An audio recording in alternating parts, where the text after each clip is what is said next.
The wind that tore through the town of Bitter Creek in the late winter of 1878 did not just chill the skin. It seemed to seek out the marrow of the bone. It rattled the loose boards of the boardwalks and whipped the tails of the few horses tethered along the main street, turning the frozen mud into a treacherous, uneven landscape of ruts and jagged peaks. Clara stood inside the general store, the heavy warmth of the pot-belly stove doing little to stop the trembling in her hands. She was 23 years old, though the hollows beneath her eyes and the sharpness of her cheekbones made her look a decade older. Her coat was a faded gray wool, worn thin at the elbows and hem, and she clutched a threadbare shawl tight against her chest as if it could hold her shattering dignity together. Across the scarred oak counter, Silas Vance, the store owner, leaned forward. He was a thick-set man with a face that always appeared greasy. His eyes narrowed as he tapped a thick finger against the open ledger. "I have told you, Mrs. Bishop," Silas said, his voice loud enough to carry to the two women pretending to inspect a bolt of calico near the window. "The credit is gone, dry. You are already over $4.50. Clara flinched at the number. $4 might as well have been 4,000. "I just need a small sack of flour and perhaps a tin of coffee," Clara whispered, her voice cracking. "I have some sewing work promised to Mrs. Miller next week. I can pay you then. Please, Mr. Vance," Silas laughed, a dry, humorless sound. "Promises. Your husband paid in promises too, and look where that left me. He died owing me $20, and I have yet to see a penny of it." The mention of her husband made Clara's stomach turn over. Even 6 months in the grave, Thomas Bishop still held her throat in his grip. From the corner of the store, "Mrs." Higgins whispered to her companion, the sound hissing through the air like steam. "Asking for credit again, as if she has not shamed herself enough. They say she went to the saloon back in October, begging for coins from the drovers." "No better than a saloon girl," the other woman agreed, her tone dripping with righteous judgment. Clara heard them. She always heard them. The heat flushed up her neck, burning despite the cold draft leaking in from the door. She had gone to the saloon. Yes, but only to ask the owner if he needed a scrub woman. She had been turned away with a lewd suggestion that sent her running into the alley, retching. But the town had written its own story, one where she was a fallen woman rather than a desperate one. Silas leaned closer, the smell of stale tobacco clinging to his mustache. He lowered his voice, though the malice remained. "Now, there are ways to work off a debt. Clara, a woman in your position, alone. You have commodities other than coins." He let his gaze drop to her chest, then back to her eyes, a smirk curling his lip. The implication hit her like a physical blow. The room seemed to tilt. Clara gripped the edge of the counter, her knuckles white. "No," she breathed. "Then get out," Silas snapped, straightening up and slamming the ledger shut. "And if you do not have that $4.50 by the end of the week, I will come to that room of yours and take whatever is left in it, even if it is just the bed you sleep on." Clara turned and fled, the bell above the door clattering violently as she shoved her way out into the biting wind. The air outside was a shock, stealing the breath from her lungs. Dust and grit, kicked up by the gusts, stung her face. She kept her head down, staring at her broken boots. The leather was cracked, and the sole of the left one was separating, letting the icy slush seep into her stocking. She walked quickly, hugging the wall of the livery stable, trying to make herself invisible. 2 cowboys leaned against a support post, smoking hand-rolled cigarettes. As she passed, one nudged the other. "There goes the widow Bishop," he murmured. "Skinny thing, ain't she? Looking at her, you'd think she'd break if you touched her. Maybe she likes it rough." The other chuckled. "Her man sure thought so." Clara stumbled, her foot catching on a frozen ridge of mud. The memory assaulted her without permission, the sound of the front door slamming late at night, the heavy, uneven footsteps of Thomas stumbling into the dark house. She remembered the smell of cheap whiskey and sweat, the terrifying weight of him pinning her to the mattress, his rough beard scratching her face as she stared at a crack in the ceiling. praying for him to pass out. Just lie still, she told herself, the old mantra echoing in her mind. If you lie still, it ends faster. She remembered the pain, always the pain, and the terror of the night she went into labor 3 years ago. Thomas had been too drunk to fetch the doctor. She had birthed their son alone on blood-soaked sheets, screaming into a pillow so the neighbors would not hear. The baby had been blue and silent, a perfect, tiny thing that never took a breath. Thomas had looked at the small bundle the next morning and asked why she hadn't made him coffee yet. A sob caught in her throat, but she swallowed it down. Crying was a luxury she could not afford. It took energy, and she had none left. She stepped off the boardwalk to cross the street, the wind whipping her skirt around her legs. The dust swirled in a blinding cloud, obscuring her vision.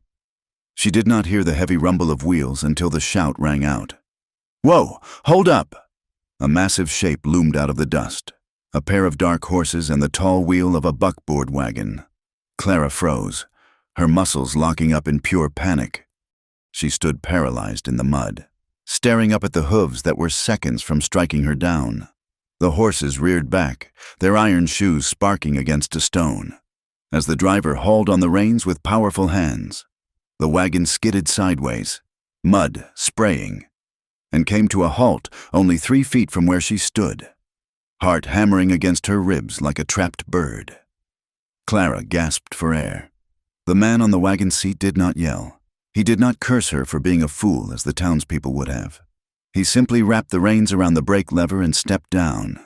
He was tall, well over 6 feet, with shoulders that strained the fabric of his heavy shearling coat. His hat was pulled low, but beneath the brim, his eyes were the color of slate, gray and unreadable. He wore fine leather gloves and boots that, while muddy, were of a quality Clara had not seen in years. The street had gone quiet.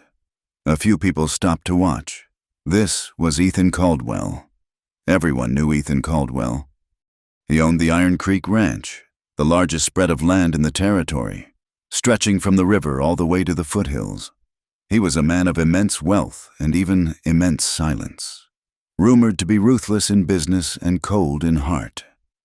Ethan approached her slowly, as one might approach a spooked colt. He stopped a polite distance away, towering over her. "Mrs. Bishop," he said. His voice was deep, a baritone that seemed to vibrate in the cold air. It was not unkind, but it carried an authority that made Clara want to shrink into the ground. She looked up, her eyes wide and terrified. I'm sorry, Mr. Caldwell. The dust. I did not see." Ethan looked at her. He took in the gray face, the trembling lips, the coat that was far too thin for the weather. He recognized her. Of course. He remembered Thomas Bishop, a man who bought cattle he could not afford and beat his horses when they could not pull the load. Ethan had once intervened when he saw Thomas striking a mare outside the saloon, and Thomas had snarled that a man could do what he liked with his own property. Ethan knew he had likely applied the same logic to his wife. "Are you injured?" Ethan asked. "No," Clara said quickly, stepping back. "No, I am fine." Ethan frowned slightly. He saw the way she held her arm, protective and tight against her ribs. He took a half step forward, his hand lifting instinctively as if to steady her. "You are shaking," he noted, as his gloved hand hovered near her elbow. Clara flinched violently. Her body reacted before her mind could stop it. A sharp intake of breath, a rigid stiffening of her spine, her eyes darting for an escape route. Ethan stopped instantly. He saw the raw terror in her gaze, not the fear of a wagon accident, but the fear of a man's touch. He slowly lowered his hand to his side. "I am not going to hurt you," he said quietly, so only she could hear. "I have to go," Clara stammered. I have to go home." "Mrs. Bishop," Ethan said, his tone serious. "The wind is turning. There is a storm coming down from the north. Do you have enough fuel?" The question was practical, absurdly mundane for a man of his station to ask a pauper, but it threw her. She looked at his clean coat, the solid strength of him, and felt a wave of bitter shame. "I am fine, Mr. Caldwell," she lied. her voice brittle as dry glass. "Thank you for not running me down. Good day." She turned and hurried away, her boots slipping in the mud, desperate to put distance between herself and his penetrating gray eyes.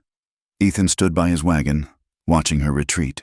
He ignored the nod of the banker walking past him. He watched until Clara Bishop disappeared around the corner of the livery stable, looking like a ghost that the wind might simply blow away. That night, the temperature plummeted 20 degrees in the span of 2 hours. Clara sat on the edge of her narrow bed in the room she rented above the livery stable. It was a small, slanted space under the eaves, smelling of hay and horse manure from the stalls below. The wind howled around the building, whistling through the gaps in the clapboards. She had 3 sticks of firewood left. 3. She placed one in the small iron stove, watching the flame lick at the dry bark. It would burn for perhaps an hour. Then she would have to decide whether to freeze now or freeze later. A heavy fist pounded on her door. Clara jumped, her heart leaping into her throat. "Mrs. Bishop!" It was the landlord, Mr. O'Malley. She moved to the door and opened a crack. O'Malley stood there, a lantern in his hand, his face red from drink. "It is freezing in here," he grunted, pushing the door open wider despite her resistance. "You are wasting heat if you don't keep that stove fed." "I am managing," Clara said, clutching her shawl. "Managing?" he scoffed. "Silas Vance tells me you have no money. My rent is due on Friday. $2. I will have it." Clara lied again. It was becoming a habit, these small, desperate falsehoods. "If you do not have it by noon on Friday, you are out," O'Malley said, pointing a thick finger at her. "I have a driver coming through next week who will pay cash. I am running a business, not a charity ward for widows who are too proud to work on their backs." He slammed the door, leaving her in the dim light. Clara sank to the floor, burying her face in her hands. The cruelty of the town felt heavier than the snow that was beginning to pile up against the window pane. By midnight, the fire was dead. Clara put on every piece of clothing she owned, 2 dresses, 3 pairs of stockings, and her coat, and huddled under the thin, scratchy blanket. She could see her breath in the air. She squeezed her eyes shut and tried to sleep, but the cold gnawed at her toes and fingers, a relentless, aching presence. 5 miles outside of town, the Iron Creek Ranch was a fortress against the storm. The main house was a sprawling structure of timber and stone, built to withstand the harsh prairie elements. In the study, a large fire roared in the stone hearth, casting a warm, orange glow over the leather armchairs and the walls lined with books. Ethan Caldwell sat at his heavy oak desk, reviewing a stack of cattle tallies. He held a glass of whiskey in one hand, the amber liquid catching the firelight. Across from him sat Dutch, his foreman. Dutch was a wiry man with skin like tanned leather and a mustache that drooped over his mouth.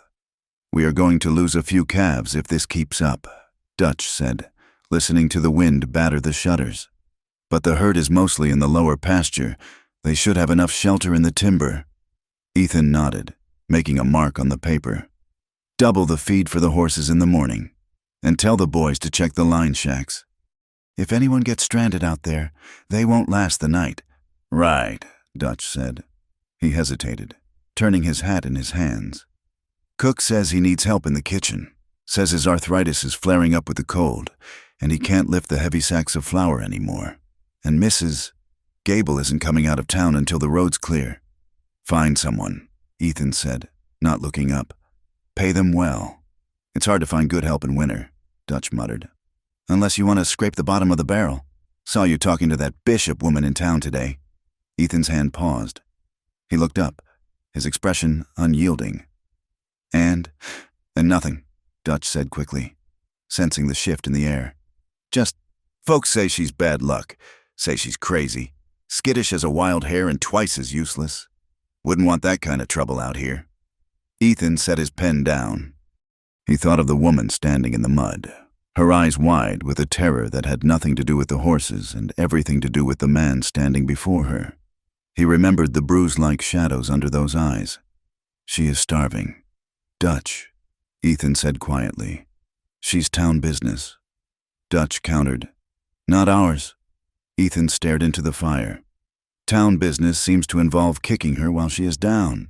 That husband of hers was a devil, Dutch admitted. But she ain't right. Boss, you saw her. She looks like she'd shatter if you looked at her crossways.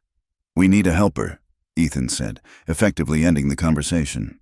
If she asks for work, send her to me. If not, find someone else. Dutch nodded and left the room. Ethan remained alone, sipping his whiskey. The warmth of the fire felt suddenly indulgent. He thought of the thin coat Clara Bishop had been wearing. He thought of the way she had flinched. He had seen that look before. Years ago, on the face of a woman he had loved and failed.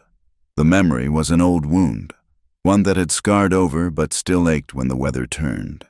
He pushed the thought away, drained his glass, and listened to the wind scream. The next morning brought a white world. The snow had fallen thick and heavy, blanketing the town of Bitter Creek in silence. But the wind had not died. It had shifted, growing fiercer, whipping the snow into blinding drifts. Clara woke, or rather, rose from a sleepless stupor, stiff and aching. Her water pitcher had frozen solid.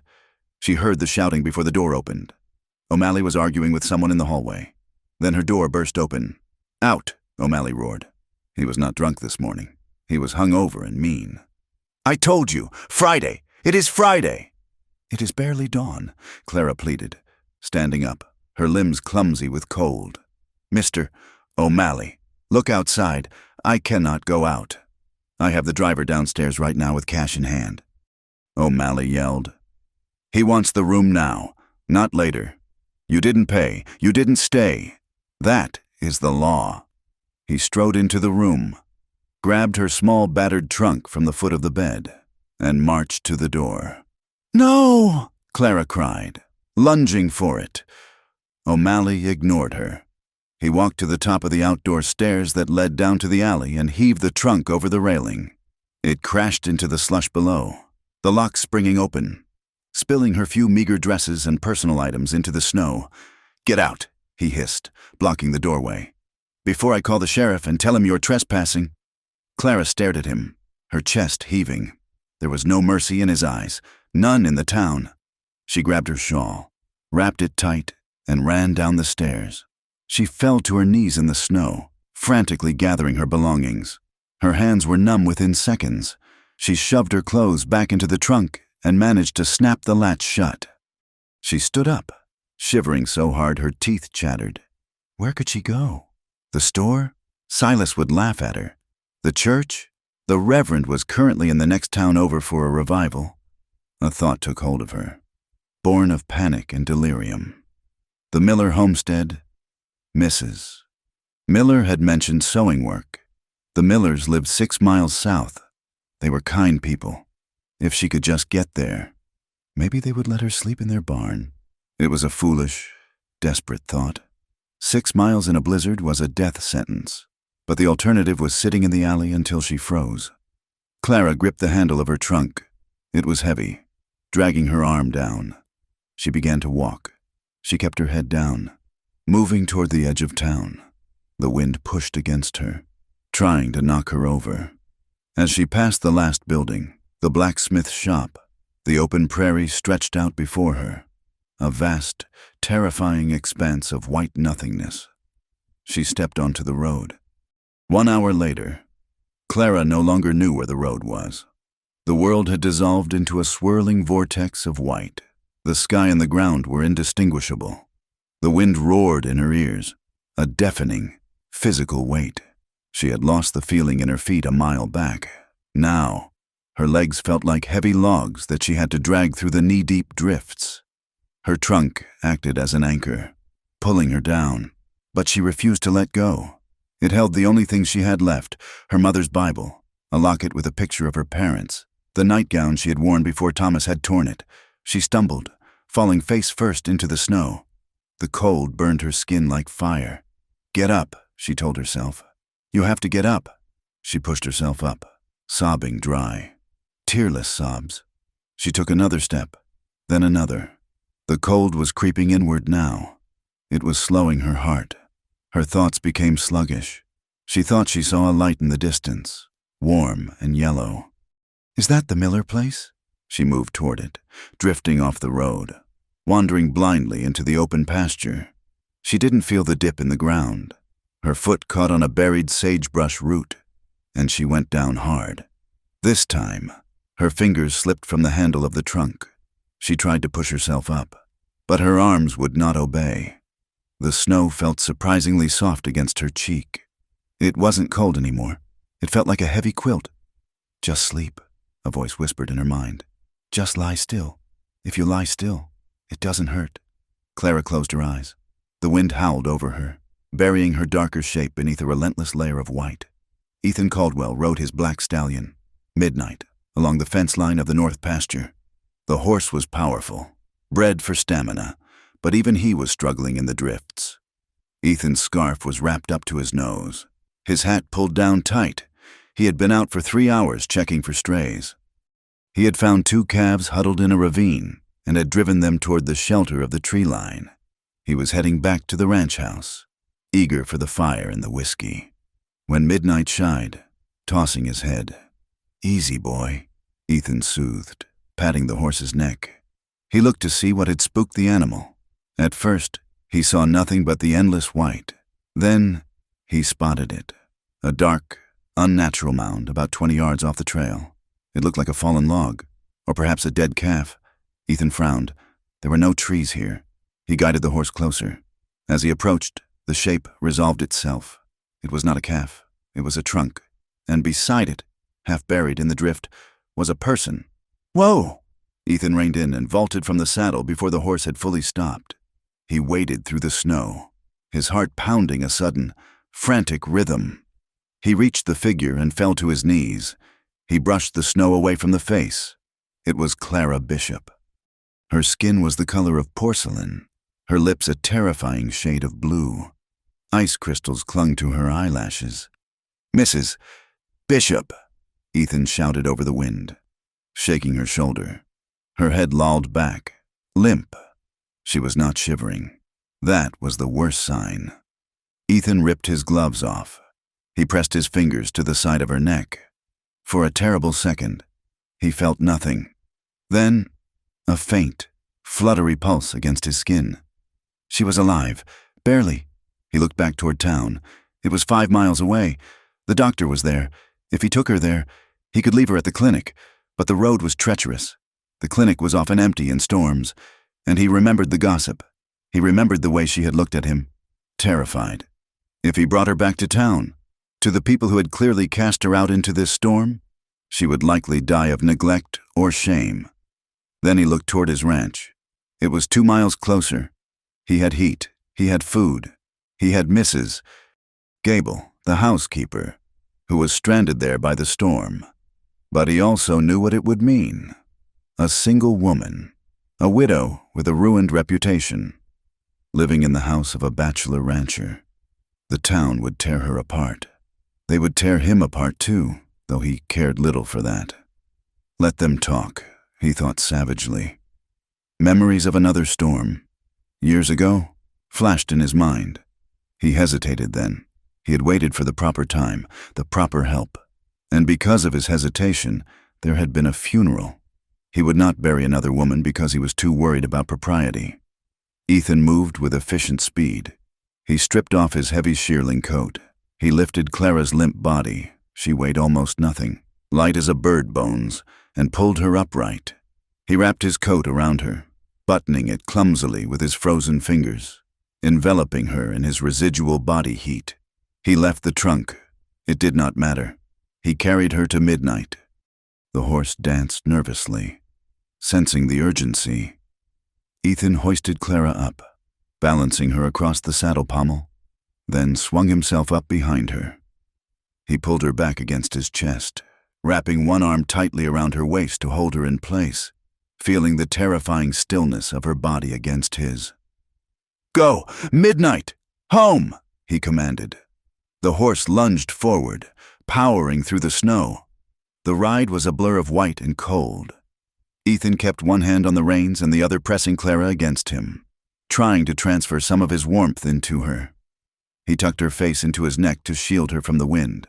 "Stay with me," he growled into her frozen hair. "Do not you dare die on me. Clara." When the ranch house finally loomed out of the whiteout, lights glowing in the windows, Ethan felt a surge of relief so strong it nearly buckled his knees. He rode straight to the front porch, ignoring the stable. He shouted for Dutch as he slid from the saddle. Catching Clara in his arms, the front door flew open.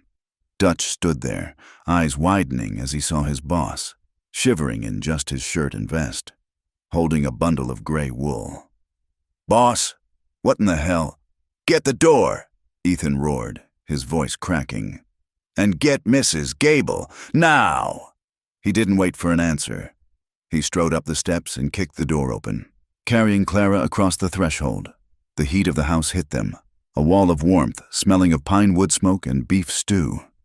Ethan did not stop.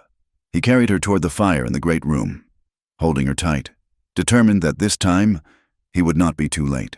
The awakening was slow, a gradual surfacing from a dark, heavy ocean of sleep. Clara Bishop did not open her eyes immediately. She lay still, feeling a weight upon her that was not the crushing cold she remembered, but something soft and substantial. Quilts, layers of them, smelling of cedar and dried lavender. She took a breath, expecting the razor-sharp bite of the blizzard, but the air was still and warm. Her body felt distant, a landscape of dull aches and throbbing extremities. But the violent shivering had ceased. Memory returned in jagged shards. The howling wind, the numbness creeping up her legs. They fall into the snow. Then, strong arms lifting her, the smell of wet wool and horse sweat, and a deep voice commanding her to stay alive. Panic flared in her chest. She snapped her eyes open and sat up too quickly. The room spun. She was in a bed that was not her own, in a room she did not recognize. It was small but well made, with plaster walls and a sturdy oak dresser. A fire crackled in a small hearth in the corner, casting flickering shadows against the ceiling. Heavy footsteps sounded in the hallway outside.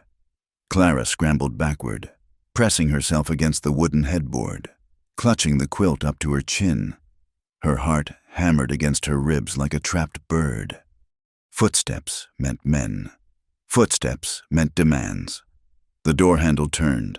Clara stopped breathing, but it was a woman who entered. She was broad-hipped and gray-haired, wearing a crisp apron over a dark dress, carrying a steaming tray. She stopped when she saw Clara awake and huddled against the wall. "Easy now," the woman said, her voice brisk but kind. "You are safe. You are at the Iron Creek Ranch." "The ranch?" Clara whispered. Her voice was a rasp, unused and dry. "Mr. Caldwell brought you in 2 nights ago," the woman explained, setting the tray on the bedside table. "I am Mrs. Gable, the housekeeper. We were not sure you would wake up. Truth be told, you were frozen half to death." Clara stared at the steam rising from the bowl of broth. 2 nights. She had been unconscious for 2 days. "Mr. Caldwell," Clara repeated. The image of the man on the wagon came back to her, the slate-gray eyes, the sheer size of him. He found me. Found you buried in a drift like a lost calf. "Mrs.," Gable said, pouring a cup of water. "He carried you in himself. Now drink this. Your body needs fuel." Clara took the cup with shaking hands. As the water soothed her parched throat, the reality of her situation settled over her like a shroud. She was in a stranger's house. She had been stripped of her clothes. She realized with a flush that she was wearing a clean, oversized flannel nightshirt and tended to look like a child. The shame was a hot, acidic wash in her stomach. She was the beggar widow, the failure who could not even leave town without collapsing. "I have to leave," Clara said, setting the cup down with a clatter. "I cannot pay for this. I have no money." "Mrs." Gable placed a firm hand on Clara's shoulder, pushing her gently back against the pillows. "The road to town is buried under 3 feet of snow. Mrs. Bishop, even the mail rider is not getting through. You are not going anywhere until the thaw." Later that afternoon, there was a knock at the door. It was different from Mrs. Gable's bustlings, a singular, heavy rap. Clara stiffened. "Come in," she said, pulling the quilt tighter. Ethan Caldwell stepped into the room. He seemed too large for the space. The ceiling felt lower, the walls closer. He was dressed in work clothes, a heavy flannel shirt, a dark vest, and denim trousers tucked into boots. He did not come to the bedside. He stood near the door, keeping the length of the room between them, his hands clasped behind his back. "Mrs. Gable tells me you are eating," Ethan said. His voice was low, rumbling in the quiet room. "Yes," Clara said. She could not meet his eyes. She looked at the buttons of his vest. "Mr. Caldwell, I thank you for saving me." "You were foolish," he said bluntly. Clara flinched, walking out into a whiteout with nothing but a shawl and thin boots. Ethan continued, his tone devoid of anger but heavy with judgment.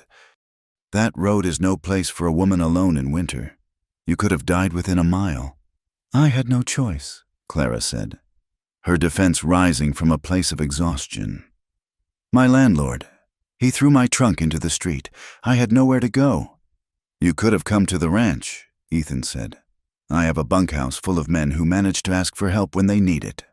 "I am not a man," Clara snapped, then immediately regretted it. She shrank back, waiting for the reprisal, the raised voice that always followed her defiance with Thomas. But Ethan did not raise his voice. He merely watched her, his expression unreadable.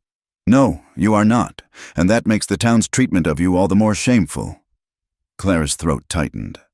"I have no family. Mr. Caldwell, no money.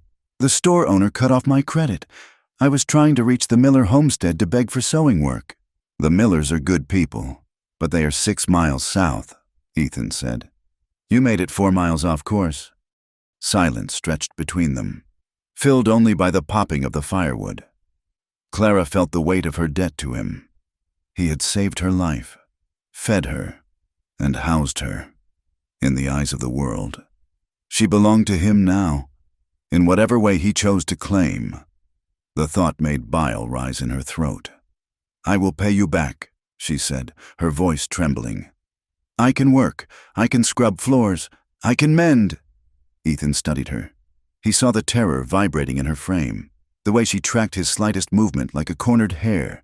He remembered the rumors in town, that she was loose, that she was desperate. Looking at her now, he saw only a woman who had been hunted. "I am short-handed," Ethan said slowly. "Mrs. Gable cannot manage the house alone in winter, and my cook has arthritis in his hands. I need someone to help in the kitchen, mend the tack and clothes for the hands, and perhaps help me tally the ledgers in the evenings. My handwriting is poor, and Dutch tells me you are educated." Clara looked up, surprised. "You want to hire me?" "I am offering a trade," Ethan corrected.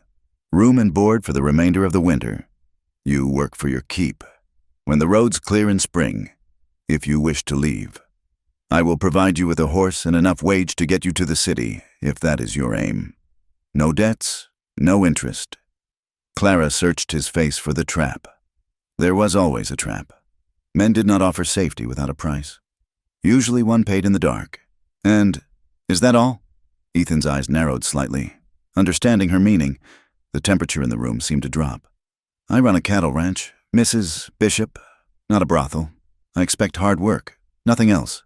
He saw her shoulders sag, the tension leaving her body in a rush. "I accept," she whispered. "I have no other choice." "Good," Ethan said. He turned to leave, his hand on the latch. "Rest today. You start tomorrow." The routine of the Iron Creek Ranch was a wheel that turned without ceasing, regardless of the weather. Clara found her place within the spokes of it. She rose before dawn, the floorboards freezing beneath her feet, to help the cook, an elderly man named Gus, who grunted more than he spoke. She peeled mountains of potatoes until her fingers were stained brown, rolled out biscuit dough, and stirred cauldrons of oatmeal that bubbled like volcanic mud. The ranch hands ate at a long wooden table in the main hall. There were 12 of them, men with wind-burned faces and hands calloused like rawhide. They were loud, smelling of tobacco and wet leather. The first time Clara walked into the hall to refill the coffee pot, the conversation died instantly. 12 pairs of eyes turned to her. "Well now," said a man with red hair and a scar across his chin. "Looks like the boss is collecting strays again." "Prettiest stray we have had in a while," another man muttered. A dark-eyed cowboy named Slim. He looked Clara up and down with a smirk that made her skin crawl. "Heard you were offering all sorts of favors back in town to pay your rent. Ma'am, is that true?" Clara froze, the coffee pot heavy in her hand. The heat of the stove seemed a mile away. The shame was a sudden, suffocating blanket. She stared at the floor, unable to speak, her heart hammering the same frantic rhythm it had when Thomas used to mock her in front of his friends. "Shut your mouth, Slim!" "Mrs." Gable's voice whipped out from the kitchen doorway. "You are here to eat, not to gossip like a washerwoman. Just making conversation." Slim chuckled, winking at the man next to him. Clara hurried back to the kitchen, her hands shaking so badly she nearly dropped the pot. She could hear their low laughter trailing after her. She scrubbed dishes in the basin of cold water until her knuckles were raw, scrubbing at the invisible stain of their words. "Work," she told herself. "Just work. Be invisible. If you are useful, they will let you stay. If you are quiet, they will not look at you." She did not see Ethan standing in the doorway of the dining hall, his shadow long across the floorboards. He had heard. That evening, as the men gathered to smoke on the porch, Ethan stepped out. He did not raise his voice. He merely lit a cheroot and leaned against the railing. "Slim," Ethan said. "Yeah, boss? Pack your roll." Silence fell over the group. The wind whistled through the eaves. "Boss?" Slim asked, his grin faltering. "You're done," Ethan said, his voice flat and hard as ironwood. "I do not tolerate disrespect toward anyone under my roof. Mrs. Bishop is part of the staff. You speak to her with the same respect you show Mrs. Gable, or you do not speak at all. Since you cannot seem to manage that, you can ride out in the morning. It is winter." "Ethan," Slim protested, his face reddening. "You can't turn a man out. I found Mrs. Bishop half dead in the snow because men like you thought her life was a joke," Ethan said, stepping away from the rail. He loomed over the seated men, his authority absolute. "I will not have that poison here. Anyone else who has a comment on her past can leave with him." No one spoke. They looked at their boots. Clara, listening from the cracks in the kitchen shutters, felt a strange sensation in her chest. It was not quite safe, but it was the absence of immediate danger. A man had used his strength to shield her, rather than crush her. The concept was so foreign she did not know where to place it. Weeks passed. The winter was relentless, a series of blizzards separated by days of gray, dust-laden wind that scoured the paint from the buildings. Clara worked until her back ached, but she found a strange solace in the exhaustion. It kept the memories at bay. When she wasn't cooking or cleaning, she sat in the corner of the study, mending shirts. She began to notice the land. Through the windows, the Iron Creek Ranch was a harsh masterpiece. The pastures were sweeping sheets of white, broken only by the dark lines of fences and the distant, jagged teeth of the mountains. The cottonwoods along the creek stood like skeletal fingers against the sky. It was a brutal landscape, one that could kill without malice. But there was an honesty to it. The sky was so wide it made the town feel like a cage. One morning, the wind shifted, blowing in dry and cold from the north. The snow had crusted over with ice. "We need to check the North Line shack," Ethan announced at breakfast. "We are missing a count on the supplies up there, and I need to see if the roof held up under that last snow." He looked across the room to where Clara was stacking plates. "Mrs. Bishop, I need you to come. I need the inventory tallied and written down properly. And as I said, my writing is poor." Clara dropped a fork. It clattered loudly against the wood. "Me? It is a 2-hour ride," Ethan said. "We will be back before supper."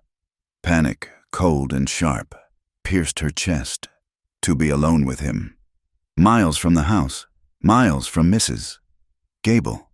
She remembered Thomas taking her for a drive in the buggy, out to the edge of the reservoir. He was smiling then, but when they were far enough away that no one could hear a scream, the smile had vanished. You think you are better than me. Clara, you think you can hide things?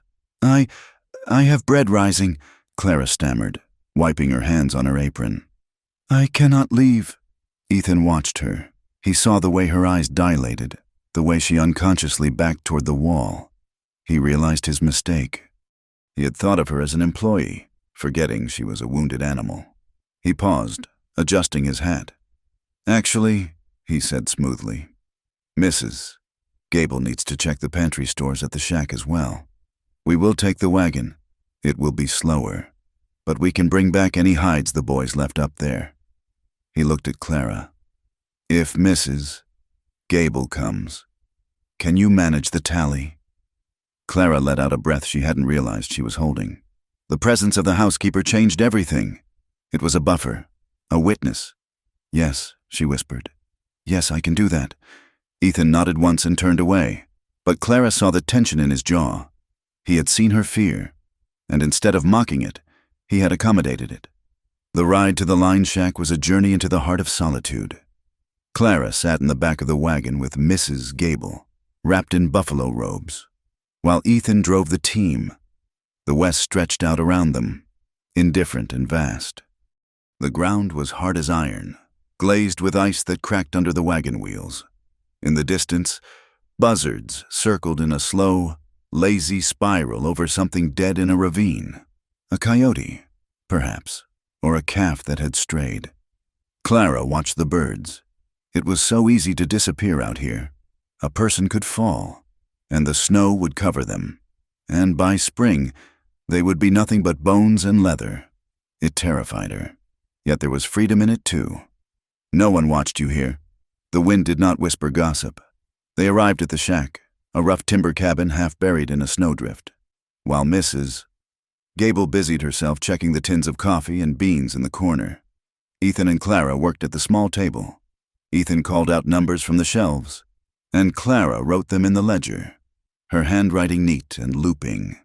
The cabin was small.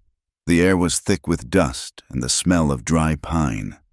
3 boxes of cartridges, Ethan said, reaching for a high shelf, and 2 coils of rope. He turned to hand her the ledger he had moved. Here, check the date on this one. He stepped closer to hand it to her. The space was tight. As he reached out, the cuff of his heavy coat brushed against her wrist.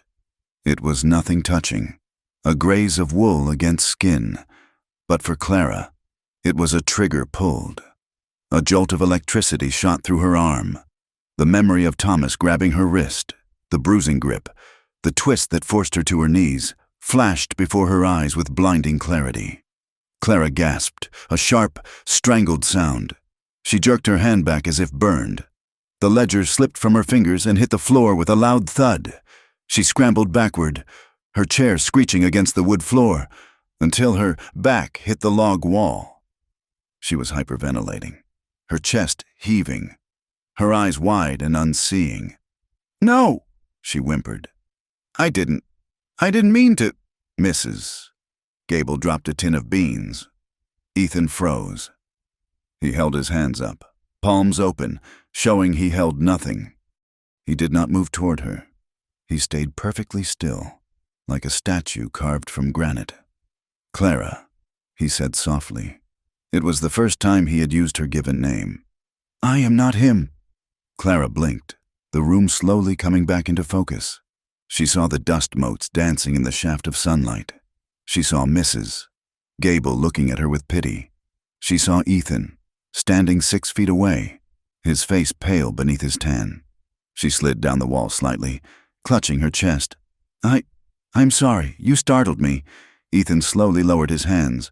He crouched down to pick up the ledger, keeping his movements deliberate and slow. He placed it on the table. "He hurt you," Ethan said. It was not a question. It was a statement of fact, delivered with a quiet fury that was not directed at her. Clara looked at her hands. They were trembling uncontrollably.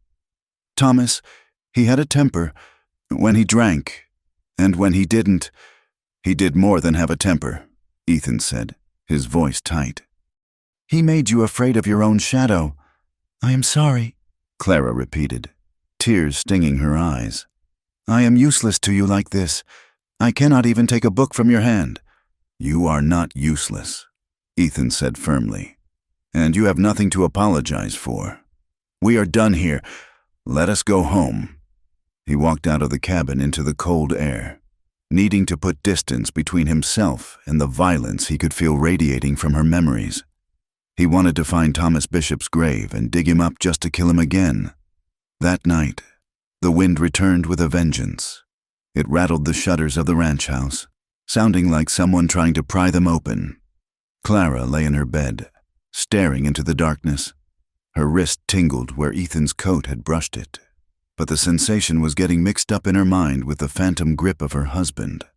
She closed her eyes, and sleep took her. But it was not a kind sleep.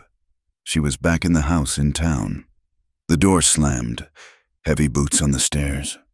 Thomas was laughing, a low, wet sound. Where are you hiding? Clara, you know I like it when you hide. She was under the bed, pressing her face into the dust. He grabbed her ankle. He dragged her out, his fingers digging into her flesh. She tried to kick, but he was too heavy. He pinned her down, his weight crushing the air from her lungs. Just lie still, he hissed, his whiskey breath hot on her face. Just lie still and take it? The pain, the tearing, the suffocation. No! Clara woke up screaming. It was a raw, primal sound that tore through the silence of the house. She sat bolt upright, her heart pounding so hard it hurt. She was drenched in sweat, clutching the blankets to her chest, gasping for air. She heard running footsteps in the hall. Ethan appeared in her doorway. He was barefoot, wearing only trousers and his shirt, which was half unbuttoned, revealing a chest covered in dark hair. His hair was tousled from sleep, his eyes alert. Clara, he called out, stepping into the room. Clara scrambled back against the headboard, her eyes wild. In the shadows, his large frame was just a silhouette. It was him. It was Thomas. Don't, she screamed, throwing a pillow at him. Don't touch me. Get out. Ethan stopped dead. He saw the terror in her posture, the way she shielded herself. He realized instantly that she did not see him. She saw a monster. He did not advance. He did not try to hush her. Slowly, deliberately, Ethan backed out of the room. He stepped into the hallway, out of her line of sight. Clara huddled in the bed, shaking, waiting for the blow, waiting for the anger. But the room remained empty. Instead, she heard a rustling sound, then a heavy sigh. Ethan had sat down on the floor in the hallway, leaning his back against the wall right outside her open door. I am right here. Clara, he said. His voice was calm, deep, and steady. It came through the wood and the darkness, an anchor in the storm. I am not coming in. I am sitting on the floor. I have no weapon. I am just sitting. Clara's breathing hitched. She stared at the empty doorway. Why? She whispered. Because you are scared, Ethan said. And you should not be scared alone. Silence stretched between them, but it was different now. It was not empty. I had a dream, Clara said, her voice trembling. He was here. He is dead, Ethan said firmly. He is 6 feet under the frozen ground, and he is never coming back. You are at Iron Creek. You are safe. Clara pulled her knees to her chest. I can still feel him. Sometimes, his hands. Ethan was silent for a long time. Outside, the wind howled. I have nightmares too, he said softly. Clara blinked. You? Years ago, Ethan began, speaking to the opposite wall. There was a blizzard, worse than this one. I was engaged to be married. Her name was Sarah. Clara held her breath. She had never heard him speak of this. No one in town spoke of it, other than to say he had a tragic past. She went out riding, Ethan continued, his voice rough. She was a good rider, better than me, but the storm came out of nowhere. I went out to find her. I searched for 2 days. He paused. Clara could hear the pain in the silence, fresh as a wound. I found her. he said. But I was too late. She had tried to shelter near the creek. If I had ridden east instead of west, if I had been an hour faster, it was not your fault, Clara whispered. It felt like it, Ethan said. It still feels like it. I swore then I would never let anyone I cared about depend on me again, because I failed them. Clara listened to his breathing in the hallway. She realized then that his distance, his coldness, was not arrogance. It was armor. He was just as terrified as she was, not of violence, but of loss, of his own perceived inadequacy. You found me, Clara said quietly. Yes, Ethan said. I found you. You were not too late for me. She heard him shift on the floorboards. No, I suppose I wasn't. Clara lay back down, clutching the quilt. The terror of the nightmare had receded, replaced by a strange, fragile warmth. The man sitting outside her door was not a monster. He was a guardian, keeping watch against the ghosts that haunted them both. Ethan, she whispered, I am here. Thank you. Go to sleep. Clara, I will be here until morning. And for the first time in years, Clara closed her eyes and slept without fear, lulled by the rhythmic breathing of the man on the other side of the wall. The grip of winter began to loosen its jaw on the Iron Creek Ranch, though it did so with a reluctance that left the land scarred and sullen. February bled into March, and the white drifts that had buried the fences receded, revealing a landscape of churning brown mud and gray, matted grass. The wind no longer carried the scent of snow, but rather the heavy, wet smell of thawing earth and rotting leaves. It was a bleak season, stripped of the brutal beauty of the whiteout, leaving only the raw, exposed bones of the prairie. Clara Bishop had become a fixture within the house, as essential and quiet as the pendulum clock ticking in the hallway. Her hands, once raw and trembling, had grown steady with the rhythm of the work. She kneaded dough with a strength she had not possessed 2 months ago, her knuckles dusting the flour across the scarred oak table. She scrubbed the floors until the wood grain shone pale and clean.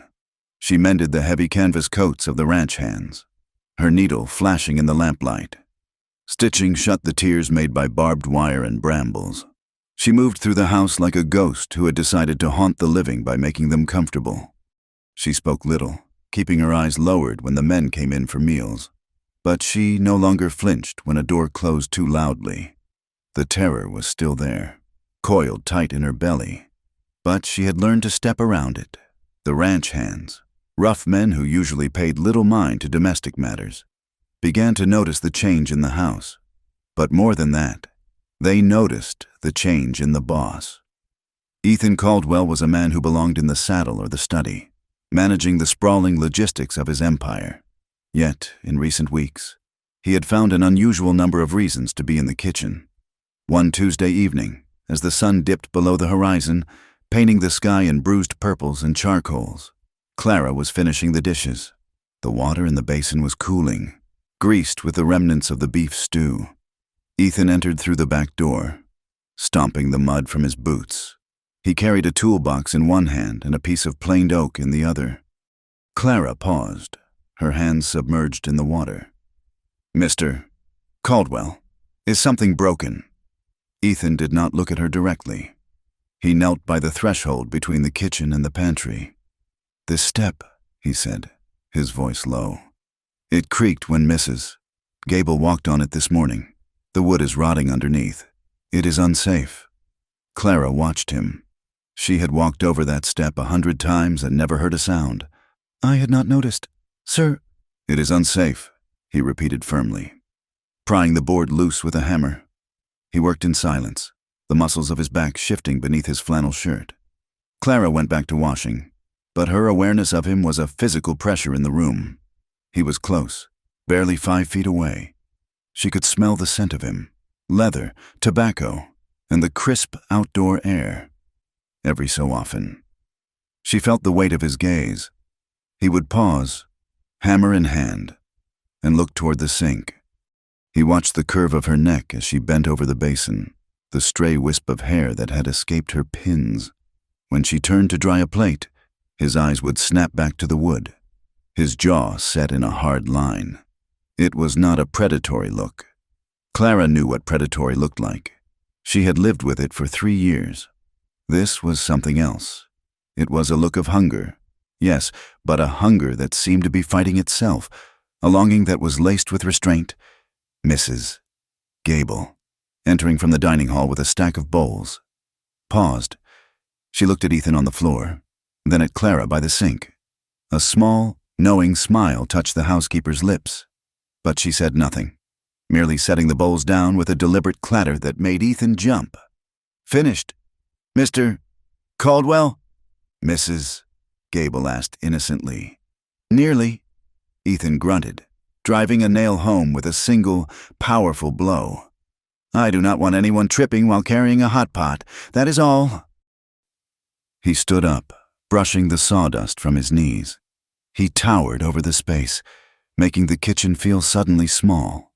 He looked at Clara, his gray eyes softening for a fraction of a second. "Good night, Mrs. Bishop." "Good night, sir," Clara whispered. He left, taking the air from the room with him. The peace of the ranch, fragile as it was, shattered 3 days later. The mud on the road to town was thick enough to suck the shoe off a horse, but the mail rider had managed to get through. One of the ranch hands, a young man named Red, brought the saddlebags into the study where Ethan was working on the ledgers with Clara. "Letter from the bank, boss," Red said, tossing the envelope onto the desk. "And there is talk in town. Ugly talk." Ethan looked up, his pen pausing. "What kind of talk?" Red shifted his weight, glancing uncomfortably at Clara, who was organizing receipts at a small side table. "About the widow, sir, and debts." Ethan ripped open the envelope. As he read, his face turned to stone. The silence in the room grew heavy, suffocating. Clara stopped her work, her hands trembling. She knew that look. That was the look Thomas used to get before the shouting started. "Red, leave us," Ethan commanded. When the door clicked shut, Ethan stood up. He walked to the window, staring out at the gray afternoon. "Clara?" She stood up, clutching her ledger against her chest like a shield. "Yes?" "This letter is from Mr. Sterling at the bank," Ethan said, not turning around. "He informs me that he has sold the outstanding debt of the late Thomas Bishop. He sold it this morning." Clara let out a shaky breath. "Sold it? To whom?" Ethan turned then. His eyes were dark with a fury she did not understand. "To Harlan Graves." The blood drained from Clara's face so fast she nearly fainted. She gripped the back of the chair to keep her knees from buckling. "Graves? The saloon owner?" "The same," Ethan said. "Why would a saloon owner buy a dead man's debt, Clara, unless he had a way to collect?" Clara closed her eyes. The memory she had tried to bury, the secret she had carried through the blizzard, clawed its way up her throat. "I signed a paper," she whispered. Ethan went very still. "What paper?" "Before the eviction," Clara cried softly, the words tumbling out. "It was October. Thomas had been dead 2 months. I had nothing. Mr. Sterling told me he would seize the furniture. I went to the saloon. I thought I could scrub floors, wash glasses." She opened her eyes, pleading with him to understand. "Mr. Graves." He laughed at me. He said he didn't need a scrub woman, but he said he would loan me $50 to keep the landlord away if I signed a contract. "What were the terms?" Ethan asked, his voice terrifyingly calm. "If I could not repay the $50 plus interest by the first day of spring," Clara sobbed. "I would work off the debt in his establishment." Under his direction, Ethan closed his eyes and exhaled a long, sharp breath through his nose. He knew Harlan Graves. He knew the man's reputation. Graves didn't hire waitresses. He enslaved women. He used the law as a trap, binding desperate women with contracts that compounded interest faster than they could earn, ensuring they never left his upstairs rooms. "I thought I could get sewing work," Clara wept. "I thought I could pay it back. I was so hungry. Ethan, I was so cold." She used his given name without realizing it. Ethan crossed the room in 2 long strides. For a moment, Clara flinched, expecting a blow, but he stopped a foot away. His hands clenched at his sides, fighting the urge to destroy something. "He bought the bank debt to add to his own claim," Ethan said, his voice grinding like gravel. "He holds the mortgage on your life, Clara, and the first day of spring is next week." "I have to leave," Clara gasped, turning toward the door. "I cannot bring this on you. He will come here. He will drag me back." "You are not going anywhere," Ethan snapped. "He has the law." "He has a piece of paper," Ethan corrected. "And I have a Winchester." They did not have to wait until spring. Harlan Graves was an impatient man. 2 days later, under a sky that hung low and heavy like a wet wool blanket, a wagon rolled under the archway of the Iron Creek Ranch. It was followed by 3 riders, hired guns with dusters covering their holsters. Clara was in the kitchen when she heard the dogs barking. She looked out the window and saw the wagon splashing through the yard mud. She saw the man on the seat, a heavy man in a checked suit and a bowler hat, with a face like a bulldog. Harlan Graves. Beside him sat Mr. Sterling, the banker, looking pale and nervous. Behind them, at a safe distance on the main road, a buggy and 2 other riders had paused. The town gossip. They had followed the spectacle. Eager to see the widow dragged out, Clara's heart stopped. The terror was a cold hand reaching into her chest and squeezing. She backed away from the window, her hands flying to her mouth. "Mrs. Gable," she choked out. The housekeeper looked out the window and cursed, a word Clara had never heard a woman use. "Stay here, child?" "No." Ethan's voice came from the hallway. He walked into the kitchen, wearing his gun belt. He looked at Clara. His face was hard, stripped of all emotion, a mask of pure resolve. "Come with me," he said. "I can't," Clara whispered, shaking her head. "Please, don't make me face him." "You will not face him alone," Ethan said. "But you must stand. If you hide, they win. Stand behind me." He held out a hand. He did not touch her, but he offered the space.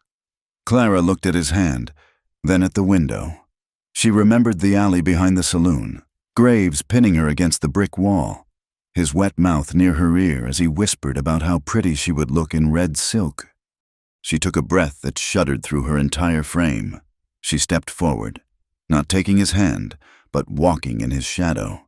They walked out onto the front porch. The wind whipped Clara's skirt around her legs. The mud of the yard was a churned mess of hoof prints. Ethan stood at the top of the stairs, his thumbs hooked in his belt, near the handle of his revolver. The ranch hands had gathered from the barn and the bunkhouse. They stood in a loose semicircle, pitchforks and hammers in hand, their faces grim.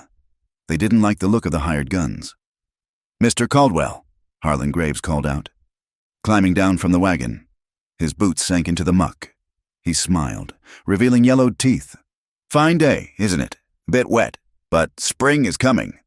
"State your business." "Graves," Ethan said. "And then get off my land." Graves chuckled, adjusting his cuffs. "Hostile. I expected as much. I am here for my property." "Caldwell, I have no cattle of yours," Ethan said. "Not cattle," Graves said, his eyes sliding past Ethan to fix on Clara. The widow Bishop." Clara shrank behind Ethan's broad back, gripping the fabric of his coat. Graves pulled a folded document from his breast pocket. "I have a contract here, signed by Clara Bishop, dated October 14th. She owes a sum of $250. That includes the bank debt I purchased and the interest. The contract stipulates that in lieu of payment, she is to enter my employment immediately. Labor contract, Mr. Sterling squeaked from the wagon seat. "Perfectly legal. It is indentured servitude," Ethan said. "It is slavery by another name." "It is the law," Graves snapped, his smile vanishing. "She signed it. She took my money. Now she pays. You have been harboring her. Caldwell. Some might say you have been enjoying the goods before I got to sell them, but her time is up. Hand her over." The ranch hands muttered angrily. Slim, the man Ethan had fired, was gone. But the others had grown protective of the quiet woman who mended their shirts. "She is not going with you," Ethan said. "Then I will have the sheriff out here," Graves threatened. "And I will have you arrested for interference with a legal debt. Do you want that scandal, Ethan? Do you want the whole territory knowing you are keeping a whore in your house?" Clara let out a sob. The shame was burning her alive. The men on the road were watching. The ranch hands were listening. She was ruined. Ethan felt her trembling against his back. He looked at the paper in Graves's hand. He knew the law. In this territory, a debt contract was ironclad. If he fought this with guns, he would be an outlaw. If he fought it in court, Graves would bribe the judge. And in the meantime, Clara would be held in the town jail, or worse, in Graves's custody. He needed a higher law. He needed a shield that Graves could not penetrate. He looked at the saloon owner, and a cold clarity settled over him. "The contract is for Clara Bishop?" Ethan asked. "That is right," Graves said. "And it claims her labor for a debt. Every hour of it." "Then you have a problem," Ethan said, his voice ringing out across the yard. "Because you cannot enforce a labor contract against a woman who is under the legal protection of her husband." Silence slammed into the yard. Even the wind seemed to hold its breath. Graves blinked. "Husband? She ain't got a husband. He's dead." Ethan reached back and took Clara's hand. His grip was hard, unyielding. He pulled her forward to stand beside him. She looked up at him, eyes wide with shock. "She is my fiancée," Ethan announced. The lie, no, the promise, hung in the cold air. "We are to be married this week. As my wife, her debts become my debts, and I will settle the financial sum with the bank directly. But as for her person, she belongs to no one but herself, and she resides under my protection." Graves's face turned a mottled purple. "You are lying. She is a stray you picked up in a snowbank." "Careful," Ethan warned, his hand dropping to his gun. "You are speaking of my future wife. I will take this to the circuit judge," Graves roared, shaking the paper. "I will prove this is a sham. She is a swindler, and you are a fool." "Bring the judge," Ethan challenged. "Judge Holloway's a stickler for family law. I wonder what he will think of a saloon keeper trying to solicit a rancher's betrothed." Graves looked at Ethan, then at the grim line of ranch hands, then at the gun on Ethan's hip. He realized he had lost the moment. He spat into the mud. "You will pay the $250, Graves hissed. "And I will make sure everyone in this territory knows exactly what kind of woman you married. A $2 whore who tricked a rich man." "Get out," Ethan said. Graves scrambled back into the wagon. He whipped the horses violently, turning the wagon in a spray of mud. The entourage retreated, the gossip mongers on the road hurrying away to spread the scandalous news. Clara stood frozen on the porch. She could not feel her legs. She looked at the ranch hands. Some were grinning, slapping each other on the back. Others were whispering, looking at her with a new, sharp speculation. "Gold digger." Their eyes seemed to say, "Schemer." Ethan did not look at the men. He turned to Clara. "Inside, now." In the study, Ethan slammed the door and locked it. He walked to the liquor cabinet and poured himself a glass of whiskey, his hands shaking slightly. He downed it in one swallow. Clara stood in the center of the room, hugging herself. "What have you done?" she whispered. Ethan turned, bracing his hands on the desk. "I bought us time. That is what I did. You told them. You said—" "I said we were to be married," Ethan said. "And we must be by the end of the week." Clara recoiled as if he had struck her. "Married? Ethan, you cannot mean it. You did that to make him leave." "He will be back," Ethan said, pacing the rug. "He is going to Judge Holloway. If you are Clara Bishop, widow and debtor, Holloway might side with Graves just to keep the peace in town. But if you are Clara Caldwell, wife of the largest landowner in the county, Holloway won't touch you. The law protects a wife. It does not protect a woman alone." "I cannot marry you," Clara cried. "Look at me. Ethan, I am a beggar. I am damaged. The whole town thinks I am—" "What he said I was." "I do not care what the town thinks," Ethan said fiercely. "But I care," Clara shouted, her voice breaking.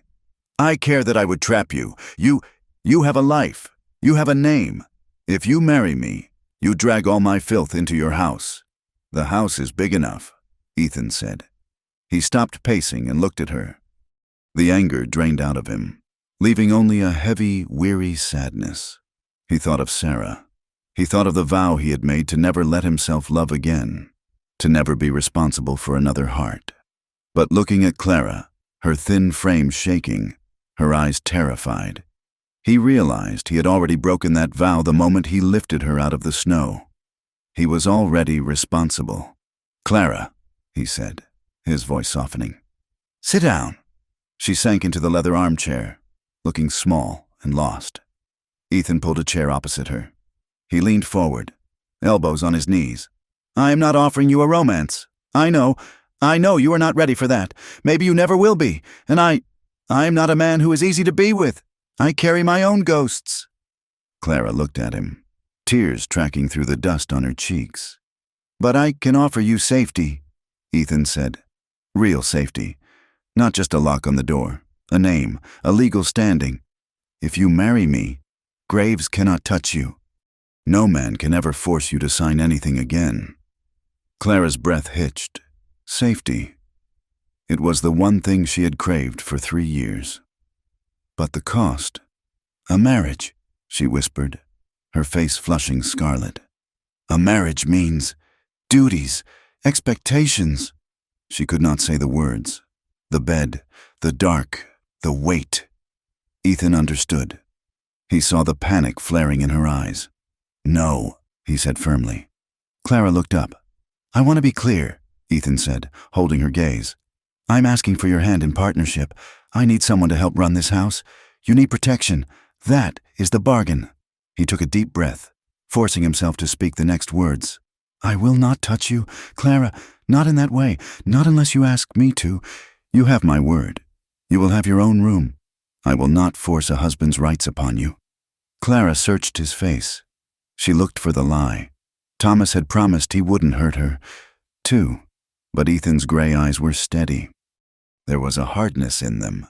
Yes, but it was the hardness of stone, not cruelty. Dependable.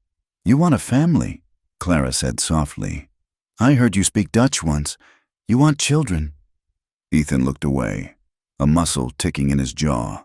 "I want a lot of things I cannot have. I want to not have failed Sarah. I want to undo the past. But we live in the present, and in the present, I cannot let them drag you to that saloon." Clara looked down at her hands. They were red from the dishwater, scarred from the cold. She weighed her life. On one side, the certainty of Harlan graves, rape, degradation, a slow death in a room above a bar. On the other side, this silent, imposing man who had saved her life, who fixed loose steps so she wouldn't trip, who stood between her and the wolves. He was asking her to trust him with her life. But more terrified than that, he was asking her to trust him with her body, even if he promised not to touch it. The proximity alone was a risk. But she remembered the way he had sat in the hallway that night. "I am just sitting. I have no weapon." "You promise?" she whispered. "You promise you will be patient? That you won't become him?" Ethan reached out and took her hand. His grip was warm, engulfing her cold fingers. "I would cut off my own hand before I used it to hurt you." Clara took a breath. The air in the room felt charged, heavy with the storm that was passing and the new one that was beginning. "Okay," she said. The word was barely a sound. "Okay, I will marry you." Ethan squeezed her hand once, then released it.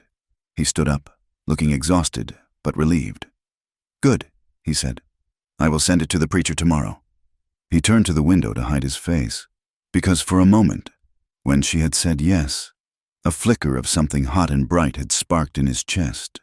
It wasn't just relief, it was a desire, a profound, terrifying desire to be not just her protector, but her husband in truth.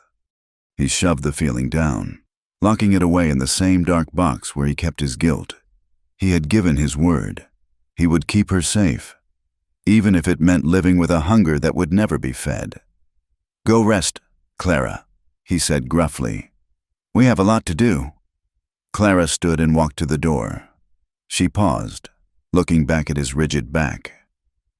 Ethan. Yes? Thank you.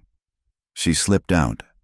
Ethan stayed at the window, watching the mud dry in the yard, wondering if he had just saved them both, or damned them to a hell of longing they wouldn't be able to escape. The wedding of Ethan Caldwell and Clara Bishop took place on a Tuesday morning under a sky the color of a bruised plum. The clouds hung low and heavy over Bitter Creek, threatening a sleet that had not yet decided to fall. It was not a day for celebration, it was a day for business, and the air in the small wooden church felt as cold as the frozen mud in the street outside. There were no flowers. The pews were largely empty, save for a strange, mismatched congregation. Dutch, the foreman, sat near the front, holding his hat in his lap and looking uncomfortable in a stiff collar. Mrs. Gable sat beside him, wearing her Sunday best and a look of defiant pride, daring anyone to whisper. A handful of ranch hands stood at the back, their boots scraping softly against the floorboards, witnessing the union of their boss to the woman they had once mocked. Clara stood at the altar, her hands trembling so violently that the small bouquet of dried sage and winter berries shook. She wore a simple dress of pale blue wool that Mrs. Gable had hastily altered to fit her slender frame. It was modest, high-necked, and clean, but Clara felt naked. She could feel the eyes of the town upon her back. Though the church was not full, the doors had been left open, and a small crowd of curious onlookers had gathered on the steps and the boardwalk. Mrs. Higgins was there, whispering behind her hand to the baker's wife. Their eyes bored into Clara, filled with a mixture of envy and disgust. The widow who trapped the rich man. Their eyes said, the woman with the ruined name, the Reverend, a thin man with spectacles who seemed anxious to get the ceremony over with, cleared his throat. Do you, Clara Bishop, take this man to be your lawfully wedded husband? Clara's breath hitched. The words stuck in her throat like a dry crust. She looked at the Reverend's shoes. She remembered another altar, another man standing beside her, Thomas, smelling of bay rum and promise. He had vowed to cherish her. Within a month, he had blackened her eye because the roast was dry. Saying it, she commanded herself. Say it, or Harlan Graves takes you. Her voice failed. Beside her, Ethan moved. He did not step away. He stepped closer. His large, warm hand covered her freezing fingers, engulfing them completely. He squeezed, not hard enough to hurt, but firm enough to ground her. It was a tether. I do, she whispered. And do you, Ethan Caldwell? Ethan's voice rang out clear and steady, a baritone that seemed to push back the chill in the room. I do. When he slid the ring onto her finger, a thick band of gold that felt heavy, like a shackle made of sunlight, Clara felt a tear slip down her cheek. It was done. She was safe. She was trapped. They walked out of the church into the biting wind. As they descended the steps to the waiting buggy, a voice called out from across the street. Harlan Graves stood in the doorway of his saloon. He held a glass of whiskey aloft, his face flushed and mocking. To the happy couple, Graves shouted, his voice carrying over the wind. May the nights be long and the debts be paid, though I reckon you paid a high price for damaged goods. Caldwell. A ripple of snickers went through the crowd on the boardwalk. Clara flinched, ducking her head. Ethan stopped. He handed Clara into the buggy, tucking the buffalo robe around her legs with deliberate care. Then he turned slowly to face the saloon. He did not shout. He did not draw his gun. He simply looked at Harlan Graves with a gaze so cold and dismissing that the saloon owner's grin faltered. Ethan stared until the silence stretched thin, until Graves lowered his glass and retreated into the shadows of his bar. Ethan climbed into the buggy and took the reins. Walk on, he murmured to the horses as they rolled out of town, the wheels crunching on the frozen ruts. Clara looked down at her hand. The gold ring caught the weak light. It was a shield against the world, but as she looked at Ethan's profile, his jaw set, his eyes fixed on the road, she wondered if she had simply traded a wolf for a bear. The Iron Creek Ranch was quiet when they returned. The hands dispersed to their chores, leaving the newlyweds alone in the main house.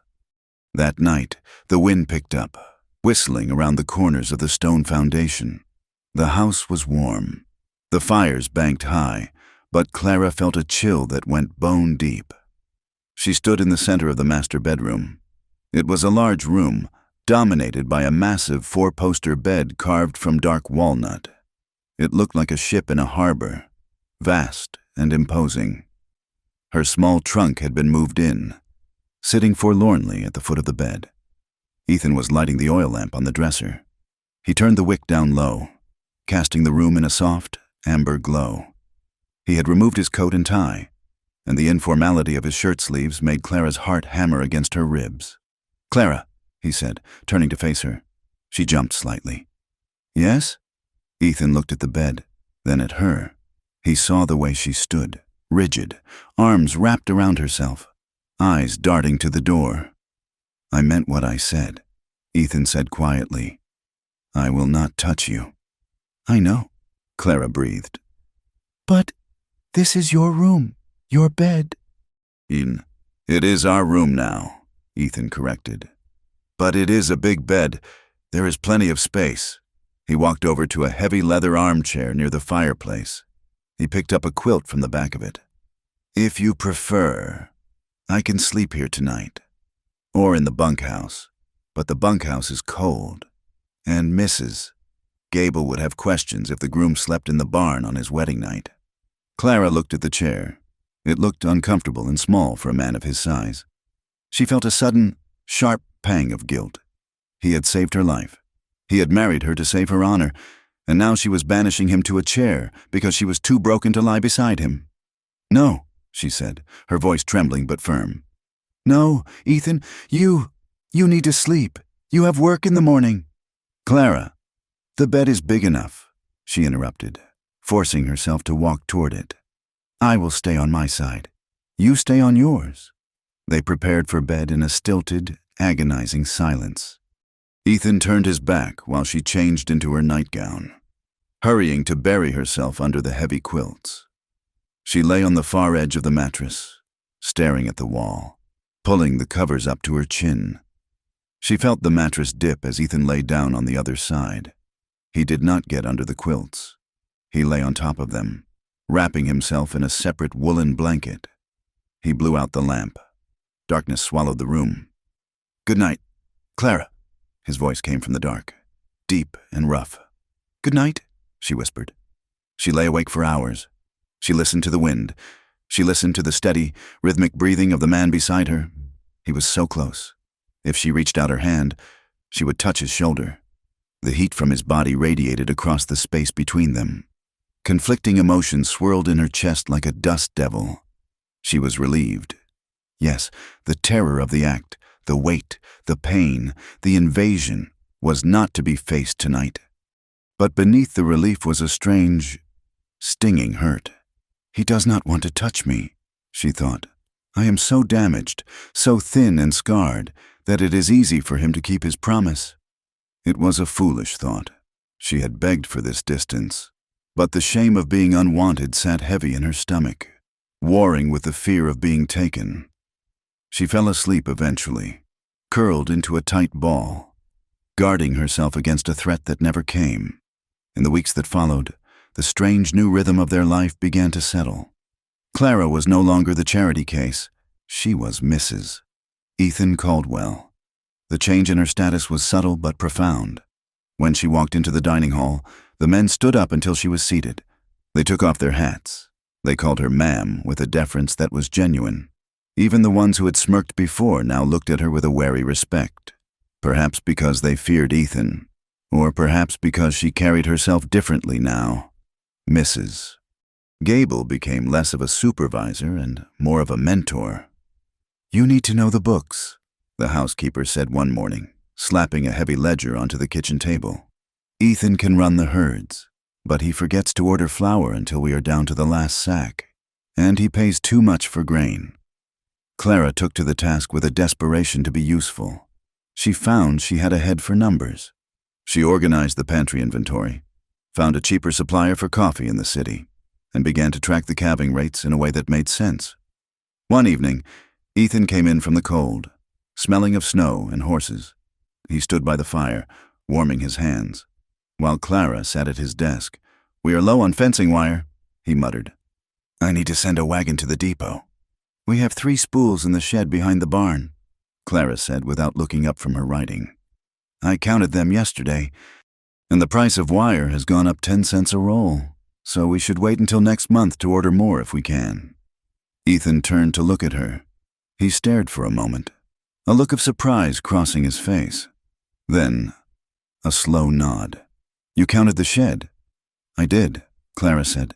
"It was a mess." "I imagine it was," Ethan said, a corner of his mouth lifted. Not quite a smile, but close. "Thank you, Clara." That small moment of approval warmed her more than the fire. It gave her something she hadn't had since her father died, a purpose. She was not just a mouth to feed. She was a partner. The nights, however, remained a landscape of tension. Ethan continued to sleep on top of the covers for the first week, then eventually moved under them. But he kept a distinct distance. A valley of cold sheets separated them. Then came the thunderstorm. It was late April. The spring storms on the prairie were violent things, shaking the earth. It started after midnight, a crashing boom that rattled the window panes in their frames. Clara was asleep, but the sound tore her from her dreams. In the dark, the thunder sounded exactly like a heavy oak door being slammed shut by a furious hand. Wham! "No!" Clara whimpered, curling in on herself. Wham! She was back in the small house in town. Thomas was drunk. He was breaking things. He was coming up the stairs. She began to shake. A high, keen sound escaped her throat, a sound of pure, distilled terror. Ethan woke instantly. He heard the whimper, felt the bed shaking with her tremors. "Clara, don't come in," she gasped, lost in the flashback. "I'll be quiet. I promise I'll be quiet." Ethan understood. He sat up, his heart breaking for her. The lightning flashed, illuminating the room in a stark, white glare. He saw her pressed against the headboard, her eyes squeezed shut, her hands covering her ears. He moved slowly. He did not grab her. He shifted his weight across the mattress until he was near her. "Clara," he said, pitching his voice low, under the sound of the thunder. "It is the storm. It is just thunder. You are safe." She didn't seem to hear him. She was hyperventilating. "Clara," he said again. "May I hold you?" She didn't answer, just sobbed. "I am going to put my arm over you," Ethan said clearly. "Just to ground you. Tell me if you want me to stop." He waited a beat, then slowly laid his heavy arm across her shaking body, over the quilt. He did not pull her to him. He just let the weight of his arm rest there, a solid bar of warmth and presence. Clara froze at the contact, but the weight was not angry. It was not grabbing. It was heavy, stable, and still. It felt like the earth itself was holding her down, keeping her from flying apart. "Breathe," Ethan whispered, his face inches from her hair. "I have you. Nothing is getting in here." Slowly, the shaking subsided. Clara focused on the weight of his arm. It wasn't trapping her. It was shielding her.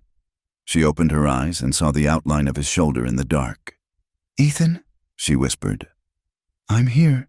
She shifted, turning slightly toward him. She did not pull away. She nodded against the pillow. "Okay." He kept his arm there all night. He did not move to touch her further. And for the first time, Clara fell asleep feeling not just safe, but cherished. The storm broke the winter's back. May brought green grass and wildflowers that carpeted the hills in purple and yellow. With the weather clearing, Ethan decided it was time Clara learned to ride properly. "You cannot live on a ranch and be footbound," he told her. He saddled a mare named Bess, a gentle, older horse with a soft mouth. He brought them to the corral on a Saturday afternoon. Clara was nervous. Thomas had never let her ride. He said horses were for men and that she would ruin the animal's mouth. "Up you go," Ethan said, standing beside the stirrup. He put his hands on her waist to help her lift. Clara gasped. His hands were large, his fingers splaying over the fabric of her dress, warm and firm. through the layers of cotton and corset. She felt the heat of his palms. She swung her leg over, flushing pink. Ethan adjusted her stirrups, his hands brushing her ankle, her calf. He was focused on the tack, but Clara was focused on him. She looked down at the top of his head. His hat was pushed back. She saw the dusting of gray at his temples. She noticed, for the first time, the way the sleeves of his shirt were rolled up to his elbows, revealing forearms that were corded with muscle and dusted with dark hair. When he mounted his own horse and rode beside her, instructing her on how to hold the reins, she found herself distracted. He was in his element here. He controlled the massive stallion beneath him with a subtle shift of his weight, a twitch of his finger. There was a power in him that was mesmerizing. They rode out to the creek and back. The wind played with the loose strands of her hair. When she laughed at Bess snorting at a rabbit, Ethan looked at her. His gaze dropped to her smiling mouth. His eyes darkened, the pupils dilating. It was a look of raw, unmasked want. Clara's breath caught. A strange heat pooled low in her belly. It was frightening, yes, but it was also thrilling. She realized, with a jolt, that she wanted him to keep looking at her like that, emboldened by the ride, by the weeks of peace, by the growing ease between them. The dynamic in the house shifted. One evening a week later, they were in the study. The fire was dying down. Clara was reading a book. Ethan was pouring a brandy. He walked over to her chair. "Can I get you anything?" Clara looked up. "No, thank you." He didn't move away. He stood there, looking down at her. The air in the room grew thick. The memory of the ride, of his hands on her waist, hung between them. Ethan set his glass down, slowly, giving her ample time to move. He leaned down. Clara stayed still, her heart hammering. "It is okay," she told herself. "He is my husband. I trust him." He kissed her. It started soft, testing the waters. His lips were warm, tasting of brandy. Clara closed her eyes, leaning into it slightly. Ethan groaned low in his throat. The sound was primal. He deepened the kiss, his hunger breaking the leash he had kept on it for months. He leaned over her, his large frame boxing her in. His hand moved from the armrest to her leg, sliding up her thigh to pull her closer. The contact was electric, but it triggered the wrong wire. The weight of him looming over her, the hand on her thigh, grasping, the smell of alcohol on his breath. Flashback. Thomas pinning her to the chair, Thomas's hand bruising her leg. "You belong to me." Panic, cold and white-hot, exploded in Clara's brain. "No!" She screamed. She shoved him. She pushed against his chest with all her strength. Ethan stumbled back, caught off guard. Clara scrambled out of the chair, knocking the lamp on the side table. It wobbled, but didn't fall. She backed into the corner of the room, her chest heaving, her eyes wide and terrified. "Don't!" she cried. "Don't touch me!" Silence crashed into the room. Ethan stood where he had been pushed. His chest was heaving too. His face was flushed, his eyes wild with a mixture of desire and shock. Then, the realization hit him. He saw her fear. He saw the way she was looking at him, like he was a monster. Clara's panic began to recede, replaced instantly by a crushing wave of shame. She saw Ethan, her protector, her husband, standing there, rejected. I am sorry," she stammered, tears spilling over. "I am sorry, Ethan. I know a wife should. I know I should let you." "Stop," Ethan said, his voice rough. "I tried," she wept. "I wanted to. But I can't. I'm broken. I'm so sorry." Ethan turned away. He gripped the edge of the mantelpiece, his knuckles turning white. A vein pulsed in his temple. He was a man of flesh and blood. He had waited. He had been patient. And for a moment, he thought she had wanted him. The rejection stung like a whip. He closed his eyes and forced himself to breathe. In, out. He remembered Thomas Bishop. He remembered the bruises he had seen on her soul. He turned back to her. His face was composed, though his eyes were incredibly sad. "You are not broken." "Clara," he said. his voice low and firm. "And you do not let me do anything. If you do not want it, it does not happen. But you are my husband," she whispered. "And I am not him," Ethan said. "I will not force you, ever. Do you hear me?" "Yes," she said.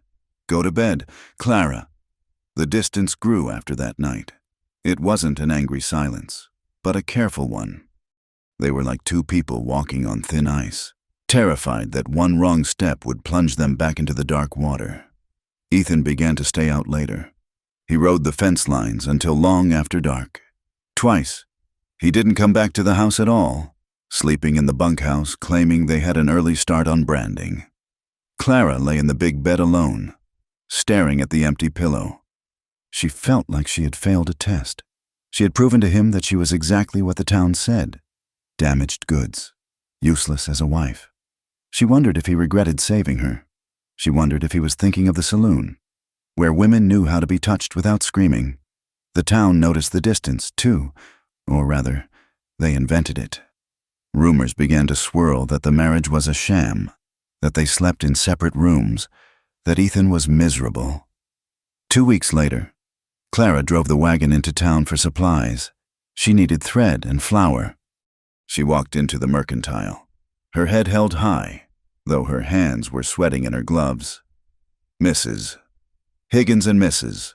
Miller were at the counter. They didn't see Clara enter. "I heard she locked her door against him." "Mrs."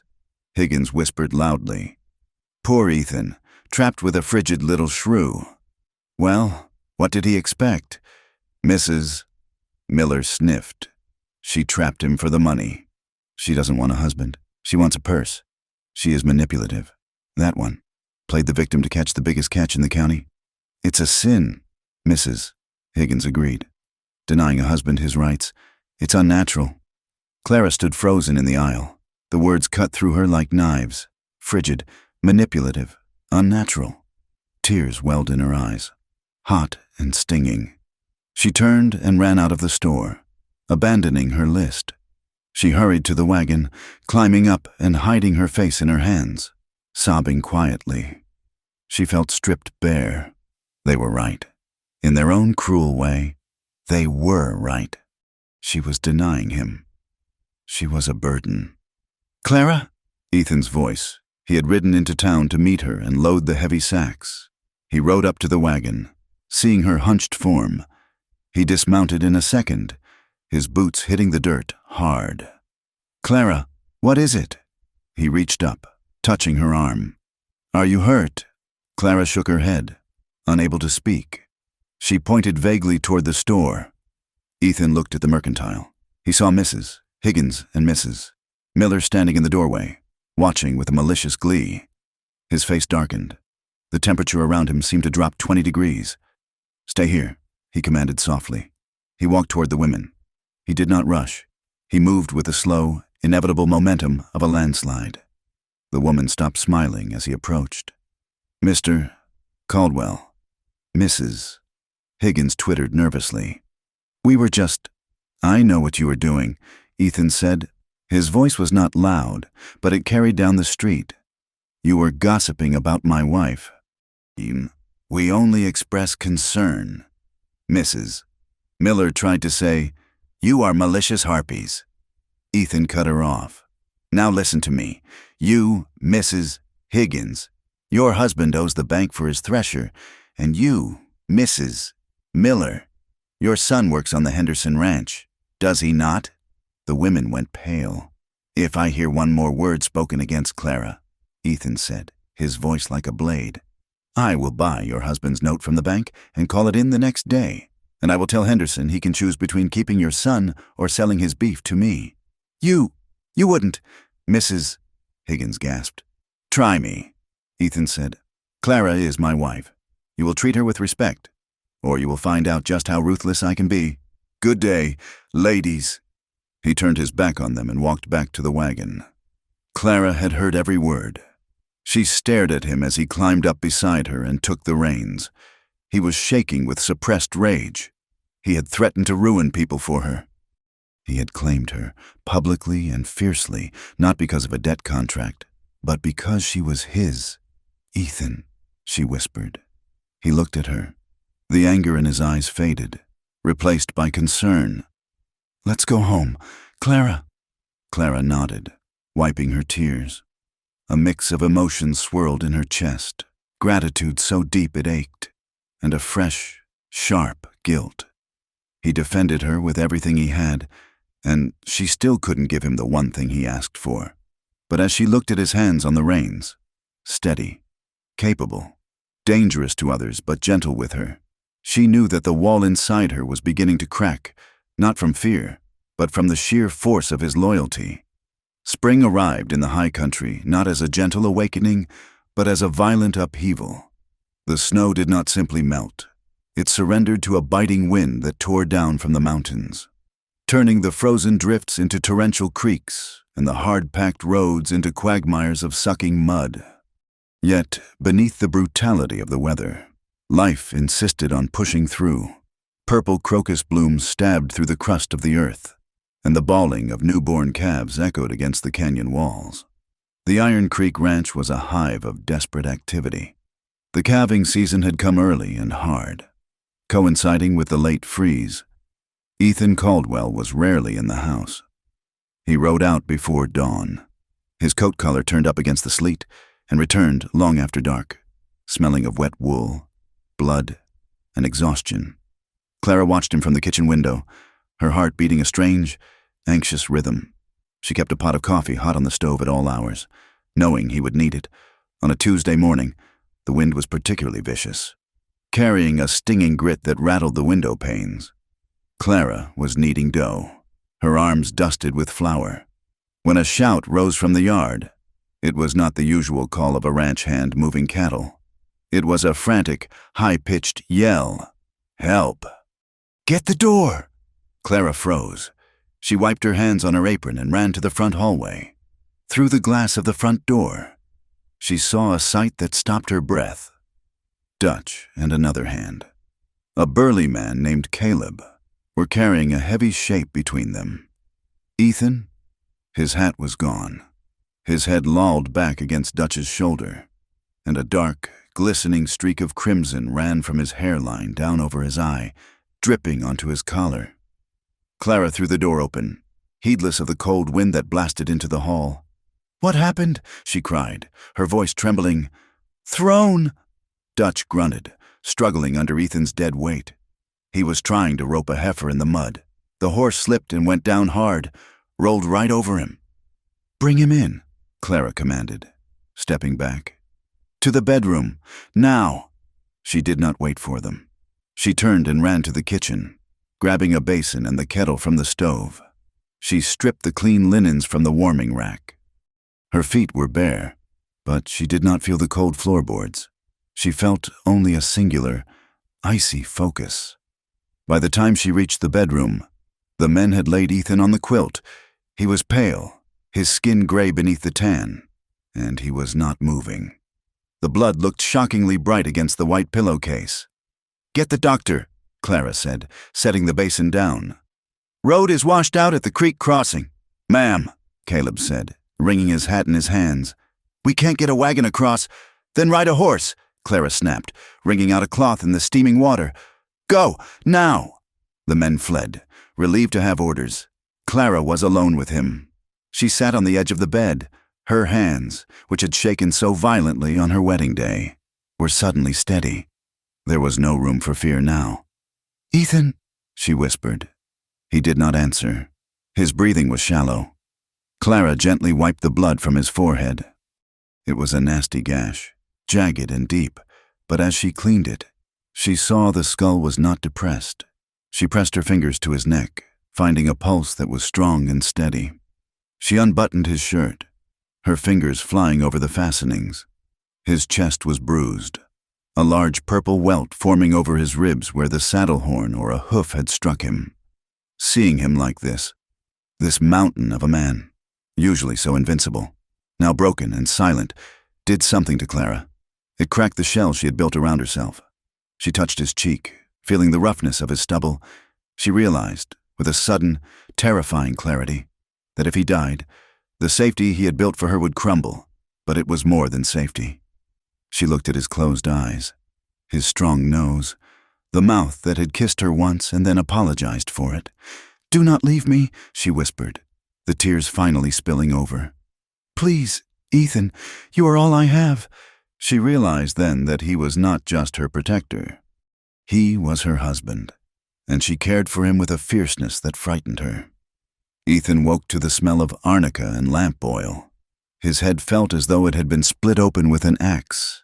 He groaned, trying to shift, but a sharp pain in his ribs pinned him to the mattress. "Lie still." The voice was soft, coming from his right. Ethan forced his eyes open. The room was dim, lit only by the low glow of the bedside lamp.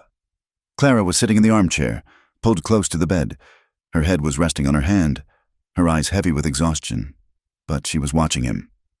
"Clara?" he rasped. "You were thrown," she said quietly. She reached out and placed her hand over his on the quilt. Her skin was cool and soft. "You have a concussion, I think, and bruised ribs." Ethan blinked, trying to clear the fog. He looked at her hand covering his. She was not pulling away. She was leaning toward him, her face etched with worry. "The heifer?" he asked stupidly. Clara let out a small, wet laugh. "Dutch says the heifer is fine. You, however, are a fool for wrestling cattle in the mud." "I had to," Ethan muttered. She was breaching. "You scared me," Clara whispered. The humor vanished from her face. "When they brought you in, there was so much blood." Ethan looked at her. He saw the stains on her apron, his blood. He saw the dark circles under her eyes. She had been sitting vigil. "I'm hard to kill, Clara," he said gently. "I promised you safety. I intend to keep that promise." Clara squeezed his hand. "You cannot keep me safe if you are dead. Ethan?" A silence settled between them, but it was not the strained silence of the past weeks. It was heavy with unspoken things. Ethan felt a surge of love so powerful it nearly eclipsed the pain in his head. He wanted to pull her into the bed, to hold her, to comfort her, but he remembered the fear in her eyes the last time he had reached for her. So he lay still, letting her hand rest on his, content with the small bridge she had built, while Ethan healed. The world outside the ranch did not rest. In the back room of the Smoky Hill Saloon, Harlan Graves paced the floorboards, his cigar chewing the air.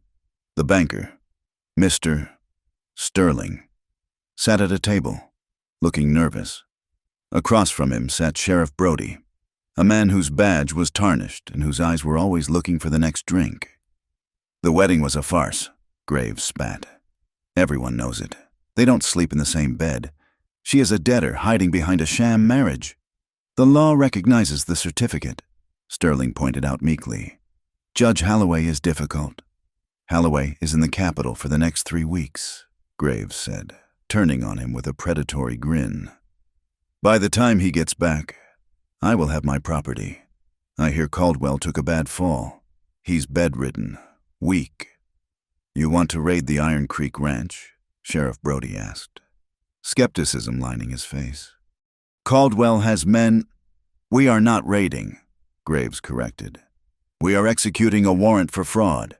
We claim the marriage is invalid, a conspiracy to defraud a creditor. You arrest Caldwell for the fraud, and I take custody of the woman as per the original contract until the hearing." "And if they fight?" Brody asked. "Then they are resisting the law." Graves shrugged. "And you have the right to use force. I have 5 men outside who are deputized and ready. We will ride tomorrow." The day the law came to Iron Creek was unseasonably hot. The wind had shifted to the south, blowing dry and hard, carrying the taste of dust from the plains. It whipped the drying mud in the yard into hard ridges. Clara was in the bedroom, changing the bandage on Ethan's head. He was sitting up, looking pale but alert. The dizziness had mostly passed, though his ribs still ached with every breath. "I should be out there," Ethan grumbled. "Dutch say the lower fence is down." "Dutch can fix a fence," Clara said firmly, pinning the cloth. "You need to rest 1 more day." A shout from the porch cut her off. "Riders, coming in fast!" Ethan's head snapped up. He winced, but swung his legs over the side of the bed. "Ethan, no!" Clara protested. "Hand me my gun belt," he ordered. His voice had the old steel in it. Clara hesitated only a second before grabbing the leather belt from the dresser. She helped him buckle it, her hands shaking slightly. "Who is it?" she asked. "Trouble," Ethan said. "Stay inside. Clara." He grabbed his Winchester from the corner and walked out, moving stiffly but with purpose. Clara stood in the bedroom for a heartbeat. Stay inside. That was the rule. The women stayed inside while the men handled the danger. But she remembered the look on Harlan Graves's face. She remembered the contract. This was about her. She smoothed her apron, took a deep breath, and followed him. When she stepped onto the porch, the heat hit her like a physical blow. The yard was filled with men. Sheriff Brody sat on a roan gelding, flanked by Harlan Graves and Mr. Sterling. Behind them sat 5 men Clara did not recognize, hard-faced men with dusters and rifles resting across their saddles. Ethan stood at the top of the steps, the rifle held loosely in one hand, barrel pointing at the ground but ready. Dutch and the ranch hands had gathered, forming a line near the bunkhouse. They were outnumbered, but they looked ready to fight. "Sheriff," Ethan called out, "you are a long way from town." "Business, Mr. Caldwell," Brody said, his voice sounding thin in the wind. "Official business?" "State it," Ethan said. Graves rode forward, his horse dancing nervously. He looked triumphant. "We have a warrant for your arrest, Caldwell, for conspiracy to defraud a financial institution, and for entering into a fraudulent marriage to obstruct justice." "That is a lie," Ethan said calmly. "Is it?" Graves sneered. "Everyone knows you don't touch her. It's a paper marriage, which means the contract she signed stands. She belongs to me." He pointed a gloved finger at Clara, who had stepped out of the shadows of the doorway. "There she is." Graves laughed. "Look at her, shaking like a leaf. She knows she's caught." Ethan took a step forward, placing himself in front of Clara. "You are trespassing. Graves. And you," he looked at the sheriff, "are about to make a mistake that will cost you your badge. Hand her over." "Ethan," Sheriff Brody said, sweating, "and come quietly. We can sort this out before the judge next month." "Next month?" Ethan laughed darkly. "You think I don't know what happens to her in a month of Graves's custody? She would be dead or wishing she was—" "She's a whore anyway," Graves shouted, losing patience. "She signed the paper. She was ready to sell it in the alley before you swooped in. Once you are in a cell, she will learn her place. She will work off every cent on her back." The vulgarity hung in the hot air. The ranch hands shifted, hands hovering over pistols. Clara stood behind Ethan. She heard the slur. She felt the familiar, suffocating wave of shame. But then, she looked at Ethan's back. He was hurt. He was barely standing upright, fighting his own pain to shield her. And something inside Clara Bishop finally snapped. The fear, which had been a cold stone in her gut for years, suddenly heated until it was molten. It was no longer terror. It was rage. Pure, white-hot rage. She stepped out from behind Ethan. "Clara, get back!" Ethan hissed. "No!" she said. Her voice was not a whisper. It was clear and ringing. She walked to the edge of the porch railing. She looked straight at Harlan Graves. "You want the truth?" she called out. "I will tell you the truth." Graves blinked, surprised by her boldness. "Shut your mouth, woman." "I will not," Clara said. She looked at the sheriff, then at the hired guns, then at her own ranch hands. "I signed that paper. Yes, I signed it because my husband had been dead for 2 months, and I had not eaten in 3 days. I signed it because Mr. Sterling told me he would take the bed I slept in if I didn't pay him." "That is business," Sterling squeaked. "And you?" Clara turned her gaze on Graves. "You met me in the alley. You told me you had work. And when I asked what kind, you backed me against the wall and put your hands on me. You told me I could start paying right there, in the dirt." A murmur went through the ranch hands. Even the sheriff looked uncomfortable. "You are a liar," Graves roared, his face turning purple. "I am not," Clara cried. her voice shaking with the force of her adrenaline. "I ran from you. I ran until I fell in the snow. I would rather have frozen to death than let you touch me again. Mr. Caldwell did not conspire to anything. He saved a woman you were trying to hunt down like an animal. He married me to give me the dignity you tried to steal." She stood there, chest heaving, tears of fury standing in her eyes. She had stripped herself bare. She had confessed her darkest desperation to the men who worked for her husband. "She speaks the truth," Ethan said, his voice deep and resonant. "I saw the bruises on her arm where you grabbed her, Graves, and I saw the contract. It is unlawful coercion. Judge Holloway will not just throw it out, he will have you jailed for it." Sheriff Brody looked at Graves. He looked at the determined set of Ethan's jaw. He looked at the ranch hands, who were now glaring at Graves with open hostility. The narrative had shifted. This wasn't a business dispute. It was a predation. "Harlan," Brody said slowly, "maybe we should rethink this." "Rethink," Graves screamed. "I paid for her. She is mine." He was losing control. He saw the disgust in the eyes of the men around him. He saw his prize slipping away. "Damn you all!" Graves shrieked. He reached into his coat. "Drop it!" Ethan shouted, bringing the rifle up. Graves didn't drop it. He pulled a snub-nosed revolver and fired blindly at the porch. Bang! The sound shattered the afternoon. Ethan jerked back, spinning halfway around. A patch of red bloomed on his left shoulder. "Ethan!" Clara screamed. Chaos erupted. "Get down!" Dutch roared. The ranch hands opened fire. The hired guns, realizing they were in a losing fight for a man who had just shot a prominent rancher, hesitated. But Graves fired again, wild and desperate. Ethan dropped to one knee, clutching his shoulder. He tried to raise his rifle with one arm, but the pain was blinding. Graves was aiming again, right at Ethan's chest. Clara did not think. She did not freeze. She lunged. She grabbed Ethan by the back of his vest and hauled him backward with a strength she did not know she possessed. "Move!" she screamed at him. She dragged him behind the heavy oak water trough that sat on the porch. Wood splinters flew as a bullet struck the rim of the trough inches from her face. "Stay down!" Clara yelled, pressing her hands to Ethan's bleeding shoulder. Ethan looked up at her, dazed. This was not the trembling woman who hid in the bedroom. This was a lioness. Her eyes were fierce, her jaw set. "Dutch!" Clara shouted over the gunfire. "Flank them on the left! Red, get the horses!" The men obeyed her instantly. In the yard, Sheriff Brody had seen enough. Graves had fired first. He had shot a man in front of the law. "Cease fire!" Brody bellowed, drawing his own gun and leveling it at Graves. "Drop it, Harlan, or I will put you down!" Graves froze. He looked around. His hired men had their hands in the air. The ranch hands had rifles trained on his chest. The sheriff was aiming at his head. Slowly, the madness faded from his eyes, replaced by the cold realization of ruin.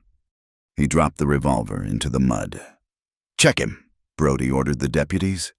"Get him off that horse and cuff him. Attempted murder, and whatever else the judge wants to tack on." The shooting stopped. The silence that followed was deafening, broken only by the heavy breathing of men and the snorting of spooked horses. On the porch, behind the trough, Clara sagged. The adrenaline dumped out of her system, leaving her trembling. She looked down at her hands.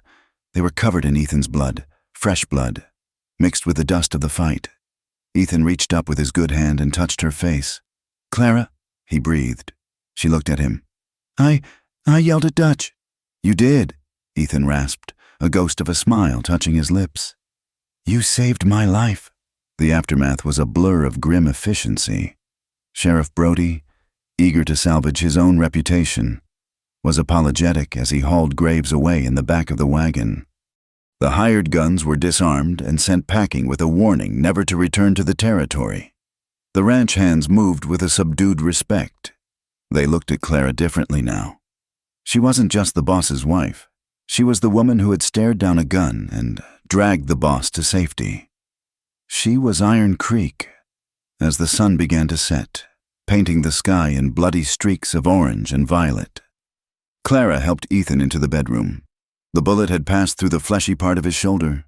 It was painful and bloody, but it had missed the bone and the lung. Clara lit the lamp. She filled a basin with warm water and mixed in a tincture of echinacea and yarrow. Ethan sat on the edge of the bed, shirtless. His chest heaved with pain, sweat slicking his skin. The bandage on his head from the fall was stained, and the new wound on his shoulder oozed sluggishly. "This will sting," Clara murmured, dipping the cloth. "I know," Ethan grunted. She stepped between his knees to reach the wound. She began to wash the blood away, her movements gentle and rhythmic. The water turned pink in the bowl. The room was quiet, intimate in a way it had never been before. The barriers of the day, the violence, the shouting, the fear, had been stripped away, leaving only the two of them in the circle of lamplight. Clara focused on his skin. It was hot to the touch. She traced the line of his collarbone with the cloth, cleaning the soot and dust. She felt the hard ridge of muscle beneath. She realized her hands were not shaking. She was touching him, bare skin, intimate proximity, and she was not afraid. She looked at his face. Ethan was watching her. His eyes were dark, dilated with pain, but also with something else. He was looking at her mouth. He was looking at the rise and fall of her chest. A strange sensation unfurled in Clara's stomach. It started low and radiated outward. A tightening, a heat. She remembered the way he had looked at her on the porch, the way he had tried to shield her. She leaned in closer to bandage the shoulder. Her breast brushed against his uninjured arm. Ethan drew a sharp breath. He did not pull away. Clara paused. She could feel the heat of him radiating through her dress. She looked at his lips. She remembered the kiss in the study, the panic she had felt then. But now? The thought of his mouth on hers did not make her want to run. It made her knees weak, but in a way that made her want to lean closer. It was terrifying. Yes, but it was a thrill. It was the edge of a cliff. And for the first time, she wondered what it would be like to jump. "Clara," Ethan whispered, his voice rough. "You should stop." "Is the bandage too tight?" she asked, her voice barely audible. "No," he said, "but if you keep standing this close, I am going to forget that I am bleeding." Clara didn't move back. She looked him in the eye. The air between them crackled, heavy with the scent of blood, soap, and unspoken desire. "Maybe," she whispered, shocking herself. "Maybe I don't want you to remember." She finished the knot on the bandage and stepped back, her face flushing crimson. She picked up the basin and turned away quickly, her heart hammering against her ribs like a trapped bird, not in fear, but in a wild, confusing anticipation of what might come next. The days following the shootout at Iron Creek moved with a slow, heavy rhythm, measured not by the clock but by the changing of bandages and the arc of the sun across the bedroom floor. Ethan's recovery was steady, though the wound in his shoulder was deep and the bruising on his ribs made every breath a labor. For the first time in his life, the master of the ranch was confined to the four walls of his home, dependent on the very woman he had sworn to protect. Clara did not shrink from the task. The violence on the porch had broken something open inside her, releasing a reservoir of strength she hadn't known existed. She took over the management of the household with a quiet, fierce efficiency. She directed Mrs. Gable on which herbs to steep for the infection. She ordered Dutch to keep the men close to the bunkhouse in case Graves's associates returned, and she spent every other waking hour at Ethan's bedside. The physical distance that had defined their marriage evaporated in the heat of the sick room. There was no room for modesty when a fever needed to be broken or a dressing needed to be changed. Clara washed his chest with cool water, her hands moving over the hard planes of muscle and the jagged scars of his past. She supported his weight when he needed to sit up, his heavy arm draped over her shoulders, his breath warm against her neck. At first, the intimacy was purely practical, born of necessity. But as the fever broke and Ethan's eyes cleared, the air in the room began to change. One afternoon, Clara was rewrapping his shoulder. Ethan was sitting on the edge of the bed, his shirt discarded. The afternoon light filtered through the lace curtains, casting patterns on the floorboards. "Is it healing?" Ethan asked, his voice rough with sleep. "The redness is gone," Clara murmured, her fingers brushing the skin near his neck. "You were lucky. Ethan, an inch lower and it would have shattered the bone." "I have always been lucky," he said, turning his head slightly. His movement brought his face inches from her hand. He stopped there, not pulling away. Clara stilled. She could feel the heat radiating from him. She looked down and saw him watching her, his gray eyes dark and unguarded. For a moment, neither of them breathed. Her hand lingered on his good shoulder, her thumb tracing the line of his collarbone unconsciously. A loose lock of her hair fell forward, brushing against his bare chest, and she saw his skin shiver in response. She pulled back quickly, her heart hammering.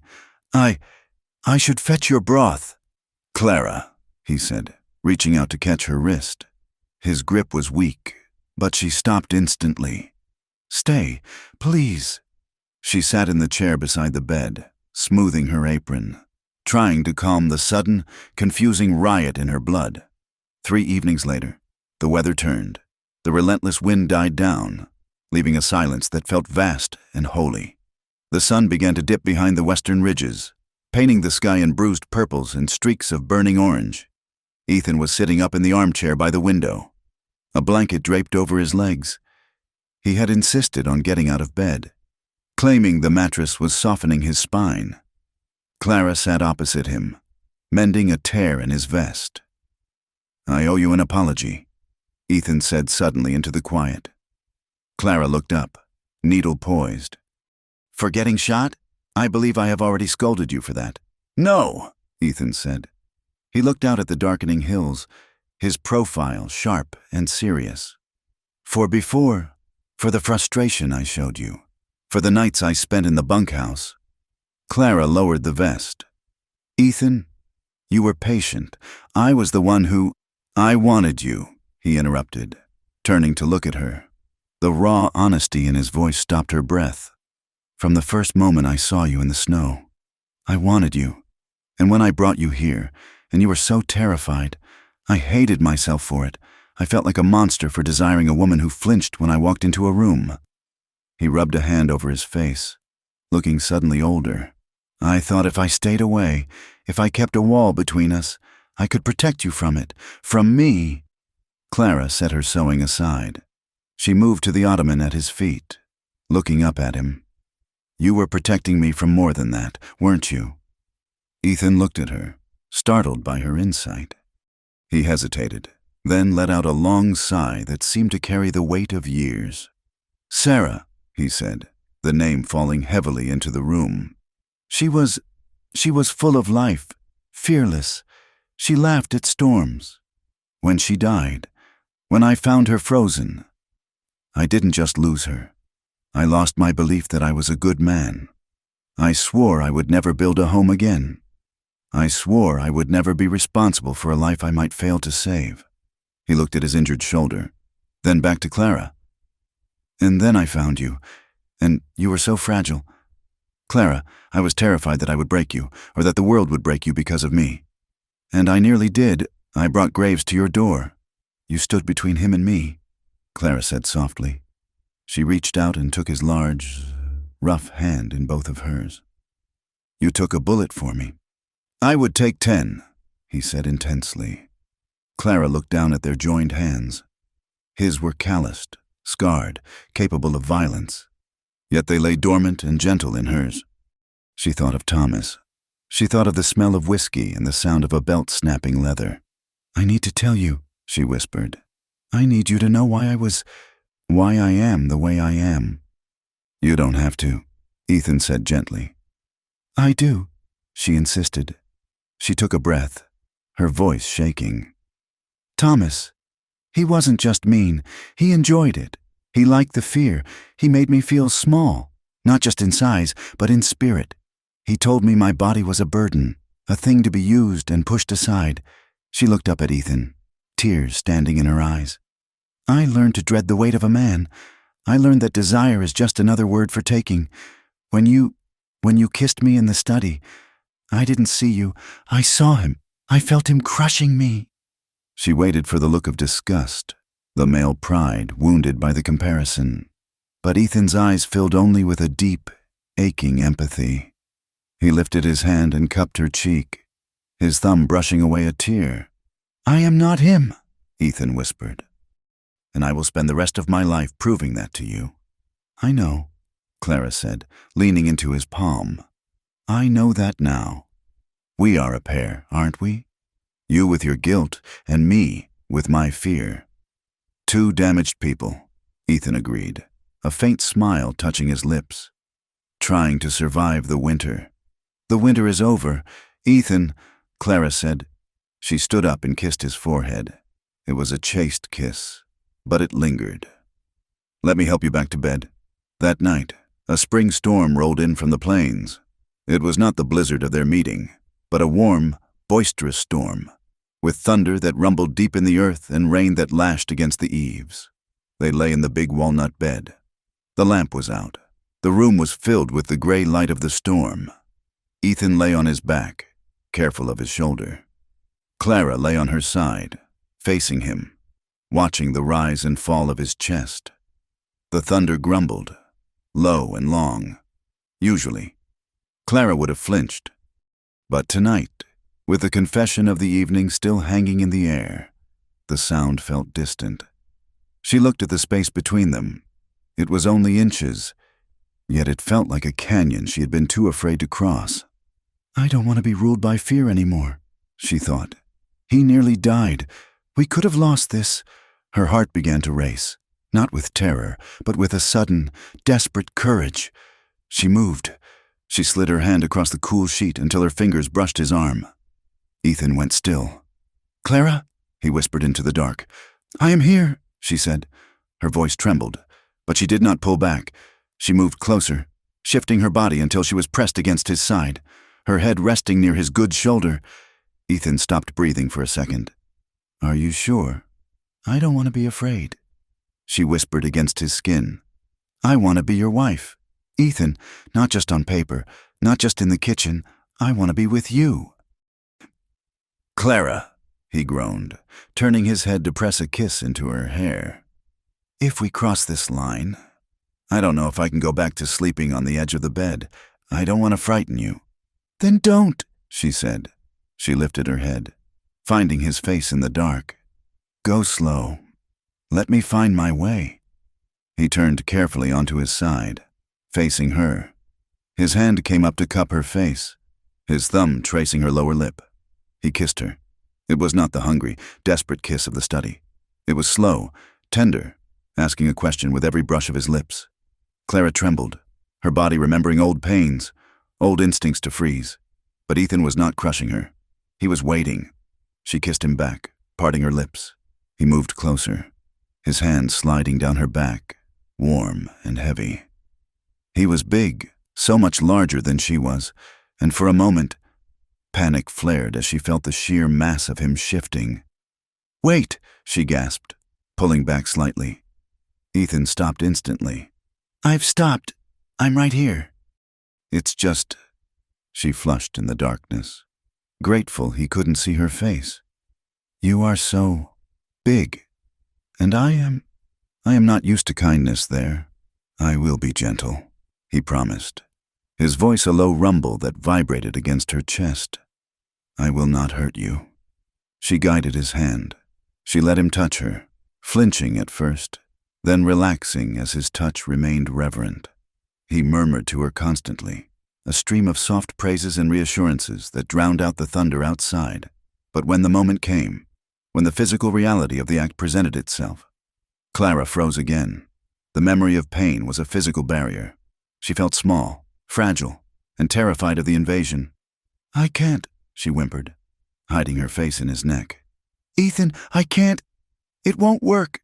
It's too much." Ethan held her, stroking her hair. He didn't push. He didn't pull away in frustration. "It's all right," he soothed. "We have all night. We have all our lives." "But it is—" She struggled for the words, humiliated by her own anatomy and fear. "It is too big. Just sit on it?"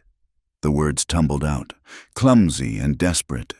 She had heard a washerwoman say it once, a crude piece of advice for a nervous bride, and in her panic, it was the only solution her mind could grasp to keep control, to keep from being pinned down.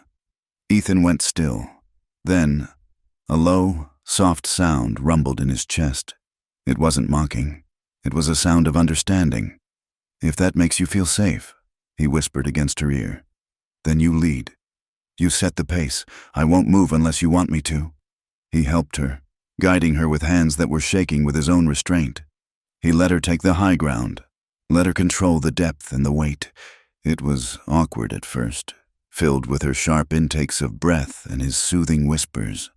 But as she realized he was true to his word, that he was holding still, letting her dictate the rhythm, the fear began to bleed away. She looked down at him in the dim light. His head was thrown back, his eyes closed, his face open and vulnerable in a way she had never seen. He was surrendering his strength to her. Tears pricked her eyes, but then a small, watery laugh escaped her. She was doing it. She was here, and the world wasn't ending. The pain was a distant echo, replaced by a fullness, a connection that felt like an anchor dropping into the seabed. "Ethan," she sighed, collapsing forward to rest her forehead against his. "I have you," he breathed, wrapping his good arm around her, holding her close. "I have you. Clara." They lay there as the storm passed, limbs tangled, hearts beating in a slow, synchronized rhythm.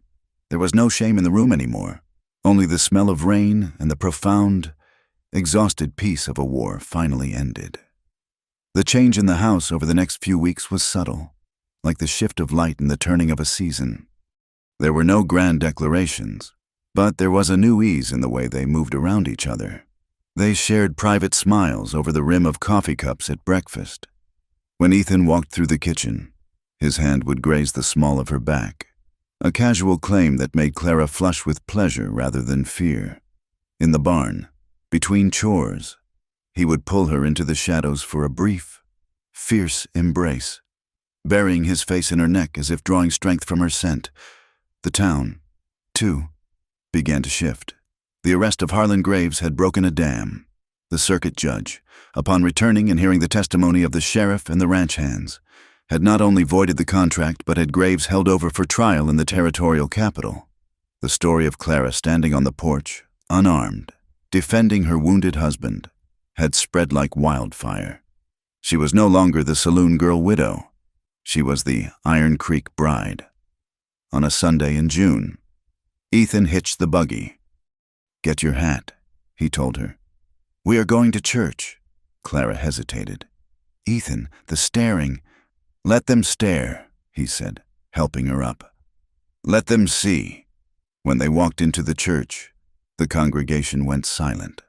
Clara held her head high, her hand tucked firmly into the crook of Ethan's arm. She wore a dress of sprigged muslin she had made herself, and the gold ring on her finger caught the light. They walked down the aisle to the Caldwell pew near the front. As they passed Mrs. Higgins, the woman looked ready to look away, but then, catching Ethan's hard stare, she offered a stiff, polite nod. "Good morning, Mrs. Caldwell," the baker's wife whispered as they passed. Clara squeezed Ethan's arm. It was a small victory, one with blood and courage, but it tasted sweeter than any wine. Summer burned across the prairie, turning the grass to gold. The work was hard, long days of haying, branding, and dust. But the ranch no longer felt like a fortress against the world. It felt like a home. Clara planted hollyhocks along the path to the porch. She put a rocking chair out front where she would sit in the evenings, watching the fireflies dance over the creek. In late August, the heat broke with a series of cool mornings. It was then that Clara realized the rhythm of her own body had changed. She sat on the edge of the bed one morning, counting the weeks in her head. Fear, cold and familiar, washed over her first. She remembered the pain of her first labor.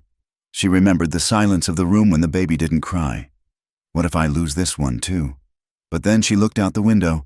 She saw Ethan down by the corral, Breaking a new colt, he was patient, gentle, talking to the animal with low, soothing words. She was not alone this time. That evening, after supper, she found him on the porch. The sun was setting, casting long shadows across the yard. "Ethan," she said, stepping out to stand beside him. He put an arm around her waist, pulling her into his side. "Tired?" "A little," she said. She rested her head on his shoulder. "Ethan, I am late." He went still. "Late?" "With my courses," she whispered. I think I am with child." Ethan pulled back to look at her.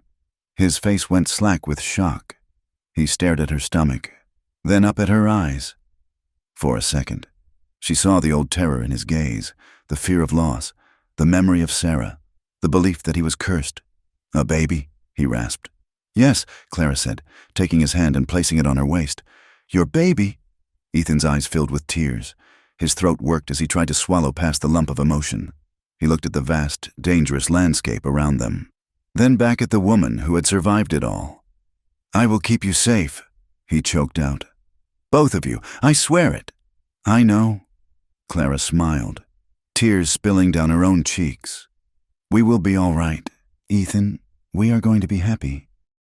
He pulled her into a crushing hug, burying his face in her hair, shaking with a joy he had thought dead and buried.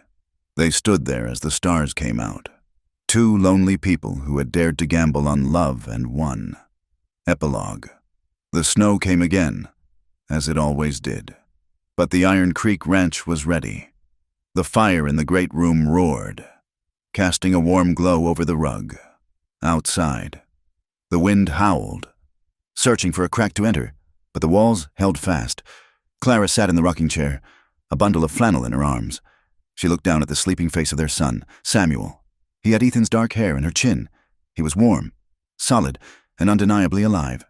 The door opened, and Ethan came in, stomping snow from his boots. He looked older, the gray at his temples spreading, lines of fatigue around his eyes. But when he saw them, his face transformed. The hardness melted away, replaced by a look of pure, unguarded adoration. He hung up his coat and walked over, kneeling beside the chair. He reached out a large, calloused finger and stroked the baby's cheek. "Is he sleeping?" Ethan whispered. "Finally," Clara said softly. Ethan leaned his head against Clara's arm, closing his eyes, listening to the steady breathing of his wife and son. "Too big," he teased gently, looking up at her with a smirk that made him look 10 years younger. Clara laughed, a sound that was free of all shadows. She leaned down and kissed him. "Just right," she whispered. Outside, the west was wide and wild, full of dangers and storms that would never truly end. But here, in the circle of the firelight, they had carved out a peace that nothing could touch, a love that carried scars, yes, but shone fiercely enough to light the way home. Thank you so much for listening to this story. Too big. Just sit on it, the rich rancher whispered to the young widow who was terrified of. It has been a journey walking the dusty roads of Iron Creek with Clara and Ethan, watching them heal from their pasts to build a future together. I would love to hear from you. Please leave a comment below telling me where you are listening from. I am always amazed to see how far these western winds blow. If you enjoyed this story and want to hear more tales of love, resilience, and the American frontier, please consider subscribing to From Wild West. Share your thoughts in English in the comments. Did Clara's courage surprise you? Did Ethan's redemption touch your heart? I read every comment and appreciate your support. Until the next story, keep your fires burning bright.